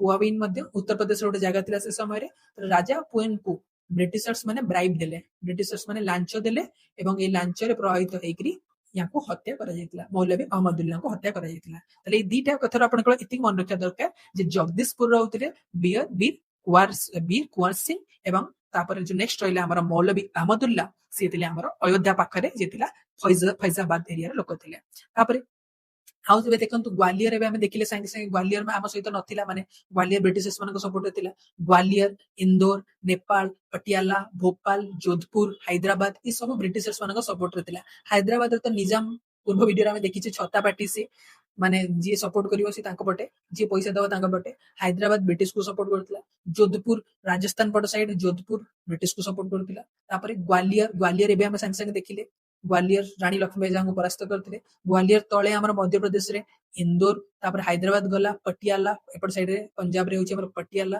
ଭୋପାଳ ମଧ୍ୟ ଏଇ ଏରିଆରେ ମଧ୍ୟପ୍ରଦେଶ ଏରିଆରେ ତାପରେ ଏଇ ସବୁ ଆମେ କହିପାରିବା ମଧ୍ୟପ୍ରଦେଶ ଏରିଆଟା ପୁରା କାହା ପଟେ ଥିଲା ବ୍ରିଟିଶ ମାନଙ୍କ ପ୍ରତି ଲୋୟାଲ ଥିଲା ତାପରେ ଯୋଧପୁର ପଟିଆଲା ହାଇଦ୍ରାବାଦ ମାନେ ସାଉଥ ପଟ ସାଇଡ ଇଣ୍ଡିଆ ଯଦି ଆମର ଏଇଟା ହେଇଗଲା ତାହେଲେ ଇଣ୍ଡିଆର ସାଉଥ ପଟ ସାଇଡ ଏଥିରେ ଅନଆଫେକ୍ଟେଡ ଥିଲା ତ ଏତିକି ଯୋଉ ଜାଗା ଥିଲା এই এরিয়ার লোক ଥିଲେ ସେମାନେ এই ମଧ୍ୟପ୍ରଦେଶ ଏରିଆ ହଉ ଏପଟ ସାଇଡରେ ହାଇଦ୍ରାବାଦ ହଉ ଏଇ ଜାଗାରେ ଯୋଧପୁର ପଟିଆଲା ହଉ ଏମାନେ ସବୁ ବ୍ରିଟିଶ ମାନଙ୍କ ପ୍ରତି ଲୋୟାଲ ଥିଲେ ଆଉ କୋଉମାନେ ଏଥିରେ ମାନେ ହସ୍ତକ୍ଷେପ କରିନଥିଲେ ନା ମେନ୍ ସବୁ ଜାଗା ଗୁଡାକ କୋଉଗୁଡାକ ନା ମାଡ୍ରାସ ଏପର୍ଯ୍ୟନ୍ତ ଆପଣ ଶୁଣିଛନ୍ତି କେବେ ମାଡ୍ରାସ ଏଇଟା ହେଲା ସେଇଟା ହେଲା ମାଡ୍ରାସ ଲୋକ କିଛି କରିନଥିଲେ କାରଣ ମାଡ୍ରାସ ମେନ୍ ଜାଗା ଥିଲା ମାଡ୍ରାସ ଇଂରେଜ ମାନଙ୍କର ମେନ୍ ହବ୍ ଥିଲା ବମ୍ବେ ବିଷୟରେ କିଛି ଶୁଣିଛନ୍ତି ବମ୍ବେରେ ବି ଏପର୍ଯ୍ୟନ୍ତ କିଛି ହେଇନି ବେଙ୍ଗଲ ଯୋଉଠି ପାଇଁ ସବୁ ଏତେ କଥା ଚାଲିଛି ବେଙ୍ଗଲରେ ବି କିଛି ହେଇନି ପଞ୍ଜାବର ୱେଷ୍ଟ ପଟ ସାଇଡ ଏପଟ ସାଇଡ ମାନେ ସିନ୍ଧ ପଞ୍ଜାବ ଏ ଏରିଆ ସେପଟେ ମଧ୍ୟ କିଛି ହେଇନି ତାହେଲେ ଆମେ ପୁରା ଇଣ୍ଡିଆ ଯଦି ଦେଖିବା ତାହେଲେ ଯୋଉ ମେନ୍ ପ୍ରୋଭିନ୍ସ ଗୁଡାକ ସବୁ ଥିଲା ଏଇଟା ହଉଛି ଇଣ୍ଡିଆ ହେଲେ ମେନ୍ ପ୍ରୋଭିନ୍ସ ମାଡ୍ରାସ ହଉ ବମ୍ବେ ହଉ ବେଙ୍ଗଲ ହଉ ୱେଷ୍ଟର୍ଣ୍ଣ ପଞ୍ଜାବ ହଉ ଏମାନେ ସବୁ ମାନେ ଅନଡିଷ୍ଟର୍ବ ଥିଲେ ମାନେ ଏଟା କାହାକୁ ସପୋର୍ଟ କରୁନଥିଲେ ସେମାନେ ବ୍ରିଟିଶର୍ସ ମାନଙ୍କର ହବ୍ ଥିଲା ସେମାନେ କାହାକୁ ସପୋର୍ଟ କରୁନଥିଲେ ଆଉ ଯଦି ଆମେ କ୍ଲାସେସ୍ ଦେଖିବା ତାହେଲେ ଅପର କ୍ଲାସେସ୍ ଲୋକମାନେ ସବୁ ଯୋଉ ଥିଲେ ମାନେ ଯୋଉ ଉପର ଶ୍ରେଣୀର ଲୋକ ଥିଲେ ସେମାନେ ମାନେ ସପୋର୍ଟ ମଧ୍ୟ ପୁରା ଫୁଲ ସପୋର୍ଟ ମଧ୍ୟ କରିନଥିଲେ କିଛି ମାତ୍ରାରେ ସପୋର୍ଟ କରିଥିଲେ କିଛି କରିନଥିଲେ ତାପରେ ବମ୍ବେ କୋଲକାତା ମାଡ୍ରାସ ଏ ସବୁ ଜାଗାର ସବୁ ମର୍ଚାଣ୍ଟସ ମାନେ ଥିଲେ ସେମାନେ ଭାବୁଥିଲେ ଯଦି ଇଂରେଜ ମାନେ ନ ରହିବେ ଇଂରେଜ ମାନଙ୍କର କିଛି ଅସୁବିଧା ହେଲା ତାହେଲେ ଆମର ବାଣିଜ୍ୟ କରିବାରେ ପ୍ରୋବ୍ଲେମ ହବ ତାହେଲେ ମର୍ଚାଣ୍ଟସ ମାନେ ବି ସପୋର୍ଟ କରିନଥିଲେ ମାନେ ତାଙ୍କର ପ୍ରଫିଟ ଦରକାର ତ ସେମାନେ ସପୋର୍ଟ କରିନଥିଲେ ତାପରେ ଆଉ ଗୋଟେ କଥା ଥିଲା ଯୋଉ ଇଣ୍ଡିଆର ମଡର୍ନ ଏଜୁକେଟେଡ ଇଣ୍ଡିଆନ ସବୁ ଥିଲେ ସେମାନେ ମଧ୍ୟ ସପୋର୍ଟ କରିନଥିଲେ କାହିଁ କରିନଥିଲେ ସେମାନଙ୍କୁ ଲାଗୁଥିଲା ଯେ ବ୍ରିଟିଶର୍ସ ମାନେ ରହିଲେ ସେମାନେ ଆମର ଡେଭଲପମେଣ୍ଟ କରିବେ ସେମାନେ ଆମ ଦେଶରେ ରହିଲେ ଆମର ଡେଭଲପମେଣ୍ଟ କରିବେ ଆଉ ସେମାନେ ଆମ ଦେଶରେ ରହିବା ଦରକାର ମାନେ ଆଗକୁ ଆମର ଡେଭଲପ ହବ ମାନେ ଯଦି ଏବେ ଆମେ ସିପାହୀ ବିଦ୍ରୋହକୁ ସପୋର୍ଟ କରିବା ଆଉ ସିପାହୀ ମାନେ ଜିତି ବି ଯାଉଛନ୍ତି ତାହେଲେ जो शासक मैंने आसबे मुगल एम्पायर हेबे लोकल राजा माने रहिबे सेमाने एते डेवलपमेंट हमर करि परिबे नै किंतु ब्रिटिश माने रहिले ही हमर प्रकृत डेवलपमेंट हे परिबो से जो एजुकेटेड इंडियन माने मध्य याको संपूर्ण रूपे ब्रिटिश मानकर एगेंस्ट जाई नथिले कारण से मॉडर्नाइजेशन को चाहूथिले तो एटा थिला किछि फैक्ट कि को माने सपोर्ट करूथिले को माने सपोर्ट करूथिले तो फाइनली लास्ट चैप्टर हमर क्रॉसिंग द फ्लेम्स तो एते की भितरे ए गैप भितरे सपोर्ट करिवा न करिवा माने समस्त सपोर्ट नथिले बहुत कम लेवल लोक याको सपोर्ट करूथिले मझी सेंट्रल इंडिया आउ कौन सेंट्रल इंडिया आउ नॉर्थ इंडिया मिसिक्री भी मेन एरिया लोक तो सपोर्टिंग करना एजुकेटेड लोक सपोर्ट करना तो तल लेवल लोक केते दिन बैक चलै परिबे तो यांको भितरे आसीगला हमर क्रॉसिंग द फ्लेम्स इंग्लिश माने केमिति याको पूरा शेष कले सिपाही विद्रोह पूरा एंड करिया परे आसीगले केमिति एंड कले प्रॉब्लम कोन थला एंड करिया पे प्रॉब्लम देखंतु माने सिपाही विद्रोह मेन प्रॉब्लम हला हमर कोनोसी मॉडर्न इक्विपमेंट नथिला माने हम युद्ध करिया पे किछि मॉडर्न इक्विपमेंट हमर नथिला जोडा ब्रिटिशर्स मानक पाखे थिला पैसा नथिला कि पैसा देबो मेन मर्चेंट्स माने ही हमको सपोर्ट कर नथिले कारण मर्चेंट्स माने तांको प्रॉफिट पे ब्रिटिशर्स मानक पटे थिले तापरे भितरे भितरे इंटरनल पर्यंत भी एकता नथिला परस्पर भितरे एकता नथिला कोनोसी एक्शन प्लान नथिला सेमति उडे युद्ध करिके हम बाहरी गले माने अटैक करिया को पड़ेले एमिति नाही जे हम अटैक कर सरला परे आगु को कोन करिवु आगु को कोन करिवु ब्रिटिशर्स को सहित किए नेगोशिएट करिवो सेमति कोनोसी प्लानिंग नथिला फोर्सेस मानक भितरे डिसिप्लिन नथिला जस्ट अटैक करियर अछि तो अटैक करिवु किछि डिसिप्लिन नथिला आ ओटे मेन कथा हला जे नेशनलिज्म रो फीलिंग नथिला एमिति नथिला जे समस्त मिसिकिरी आम इंडिया को आमे रक्षा करिवु एपरि कोनोसी फीलिंग नथिला समस्त निजर प्रॉब्लम पे लडुथिले सिपाही माने निजर प्रॉब्लम पे लडुथिले जनरल लोक निजर प्रॉब्लम पे लडुथिले किंतु देश प्रेम माने समस्त एकाठी मिसिकरी जो लड़ीबार कथा थिला सेटार अभाव थिला जार फायदा को ब्रिटिशर्स माने उठेइले एवं धीरे धीरे हमर जो वारटा गुतरा ताको सप्रेस करे आरंभ करले प्रथमे से दिल्ली को पुणी कैप्चर कर देले माने बहादुर शाह को तो कोन बहादुर शाह को कैप्चर करे कोन अछि सिपाही मानन को हरेले एवं बहादुर शाह को कैप्चर करले तो 1857 मसिया सुद्धा से बहादुर शाह को कैप्चर करले एवं शेष मुगल सम्राट भाबरे बहादुर शाह को जहाँ डर थिला सेया हैला तांको छाड़िलेनी जहाँ मारी तो लेनी याकू किंतु याको रंगून को डेपोर्ट कर देले रंगून को डेपोर्ट कर देले म्यांमार वर्तमान म्यांमार से एरिया को डिपोर्ट कर देले सेठी से तांको जीवन रो शेष समय जो थिला से जगह रे से दिल्ली तो दूर रहले एमति करिया कारण कोन थिला कारण जदी के ए जगह रे रहिबे तले हुए तो फ्यूचर रे याको पुणुतरे राजा करिकरी औतरे किछ करा जाय पारे याको हत्या केन करा गलानी कारण देखो जदी मेन लीडर को हत्या कर दिया जिवो ताहाले हुए तो एभलिया किछ भावना आसी पारे जे हम लीडर को हत्या करा गला माने रिबेल सृष्टि हे जिवो माने लोक मानक भीतर रिबेलियन सृष्टि हे जिवो तो तांको संपूर्ण न मारिकरी तांको रंगन को डिपोर्ट कर दिया गला एवं से जगह तांको माने गोटे कारादंड रखा गला माने तांको हाउस अरेस्ट भाबरे रखा गला एवं तांको जो सन माने थिले याको जो नेक्स्ट जनरेशन माने थिले याको हत्या कर दिया गला फांसी दंड रे हो बा जेमिति हो याको संपूर्ण रूप रे हत्या कर दिया रॉयल प्रिंसेस मानो किल कर दिया गला तो एथि सहित मुगल मानकर या पर आ कोनोसी सत्ता रहिला नाही कारण 1862 मसिया रे ये मध्य मरिगले 1862 मसिया रे यांकर मध्य मृत्यु हैला एवं यांकर कोनोसी सत्ता रहिला नाही मुगल एम्पायर संपूर्ण शेष हे जिबा सहित जो लीडर थिले माने सिपाही विद्रोह जो लीडर थिले नामक मात्र उपज जो लीडर थिले से मध्य रहिले नाही नाना साहेब कोठार जदि पर्यंत हम पढिले ना को जगह थिले से कानपुर रे थिले नाना साहेब अंडर के थिले टंटिया टोपे थिले तो नाना साहेब कोन कले कानपुर रे डिफीट हे सला परे माने कानपुर रे हारी गले युद्ध करी हारी गले किंतु से सरेंडर करिया को मना कले एवं नेपाल को पळिथिले लुचिकरी नेपाल को एस्केप कर दियथिले नेपाल को एस्केप कर जायथिले तो धीरे धीरे समस्त देखंतु जाउछन मेन लीडर जो माने थिले से माने एस्केप करि होछन तो नाना साहेब मध्य किंतु सरेंडर करनांती मेन कथा हला ब्रिटिशर्स को अंडर सरेंडर करके तांको अंडर रे काम करनांती एस्केप करि गले नाना साहेब कबरे तंटिया टोपे कोन कले से तंटिया टोपे तो युद्ध माने नाना साहेब हुए तो राज परिवार रे हमें कहि परिबा माने से अडॉप्टेड सन ऑफ पेशवा जो तंटिया टोपे ट्रू लीडर थिले माने युद्ध कौशल जानी थिले तो से कोन कले ना इंडिया रो सेंट्रल जंगल माने मध्य प्रदेश रे जो जंगल सब एरिया रहिछि से एरिया को जाईकरी गरिला वार जारी रखले गरिला वार कोन ना हिट एंड रन माने से जदी तम पाखरे सफिशिएंट पावर नै सीधा सम्मुख माने फ्रंट युद्ध करिवार तले युद्ध माने ओटे जगह रे मारिकरी सेटु लुचिकरी पळा आउडे जगह रे जाईकी आउथरे अटैक करो तो गरिला वार से मध्य जारी रखिले तंटिया टोपे बहुत दिन पर्यंत जारी रखिले 1859 पर्यंत कारण देखंतु आकर जो मुगल सम्राट मानकु माने बहादुर शाह को 1857 मसिया सुद्धा कैप्चर कर दिथिले ब्रिटिशर्स माने 20 सेप्टेम्बर मास सुद्धा किंतु ए जो टंटिया टोपे 1859 मसिया पर्यंत 1859 पर्यंत से सक्रिय थिले तंटिया टोपे सक्रिय थिले गरिला वार रे थिले पुनी धरा केमति पडिले पुनी बिट्रियल द्वारा गोटे तांकर जमींदार फ्रेंड थिला तंटिया टोपेंकर जे कि माने जे समय से सोईतिले तंटिया टोपे जो समय सोईतिले तांको सहाय्य रे माने से जमींदार फ्रेंड रो बेट्रायल कारणरू याकू इंग्रेज माने अख्तियार कले एवं तांको ब्रिटिशर्स माने हत्या कले 15 एप्रिल 1859 मसीह तो 1859 सुद्धा तंटिया टोपे मध्य गले नाना साहेब मध्य गले रानी लक्ष्मीबाई तो ऑलरेडी मृत्युवरण करि सचंती 1858 रे तो एमती एकरी सब गले बाय 1859 कुंवर सिंह भी नहांती भगत खान कुंवर सिंह कोटा थिले संग संग कहंतु कमेंट सेक्शन रे एटा कहिबे जदि आपण एठा पर्यंत वीडियो देखुचंती तले कुंवर सिंह कोटा थिले आउ भगत खान छाड़ंतु कुंवर सिंह कोटा थिले कहिबे तले कुंवर सिंह को जगह लोक थिले भगत खान हमर दिल्ली रो नेतृत्व नेउतिले माने बरेली रो थिले किंतु दिल्ली रो नेतृत्व नेउतिले तो तांकर तापर खान बहादुर खान बरेली रो जणे थिले मौलवी अहमदुल्लाह जहां को हमें देखिले जे कि हमर फैजाबाद रो थिले राव साहेब नाना साहेब रो जणे भाई थिले राव साहेब सी समस्त मृत्युवरण करले आ एमाने जति रहले संसद मृत्युवरण करले आ बेगम ऑफ अवध जो थिले बेगम ऑफ अवध के थिले हजरत महल बेगम ऑफ महल थिले हजरत महल थिले से नेपाल पळैतिले लुचिकरी कंपेल टू हाइडिंग माने बाध्य होइकरी जैकरी नेपाल लुचिकरी रहले ब्रिटिशर्स का अंडर न रहिकरी नेपाल लुचिकरी रहले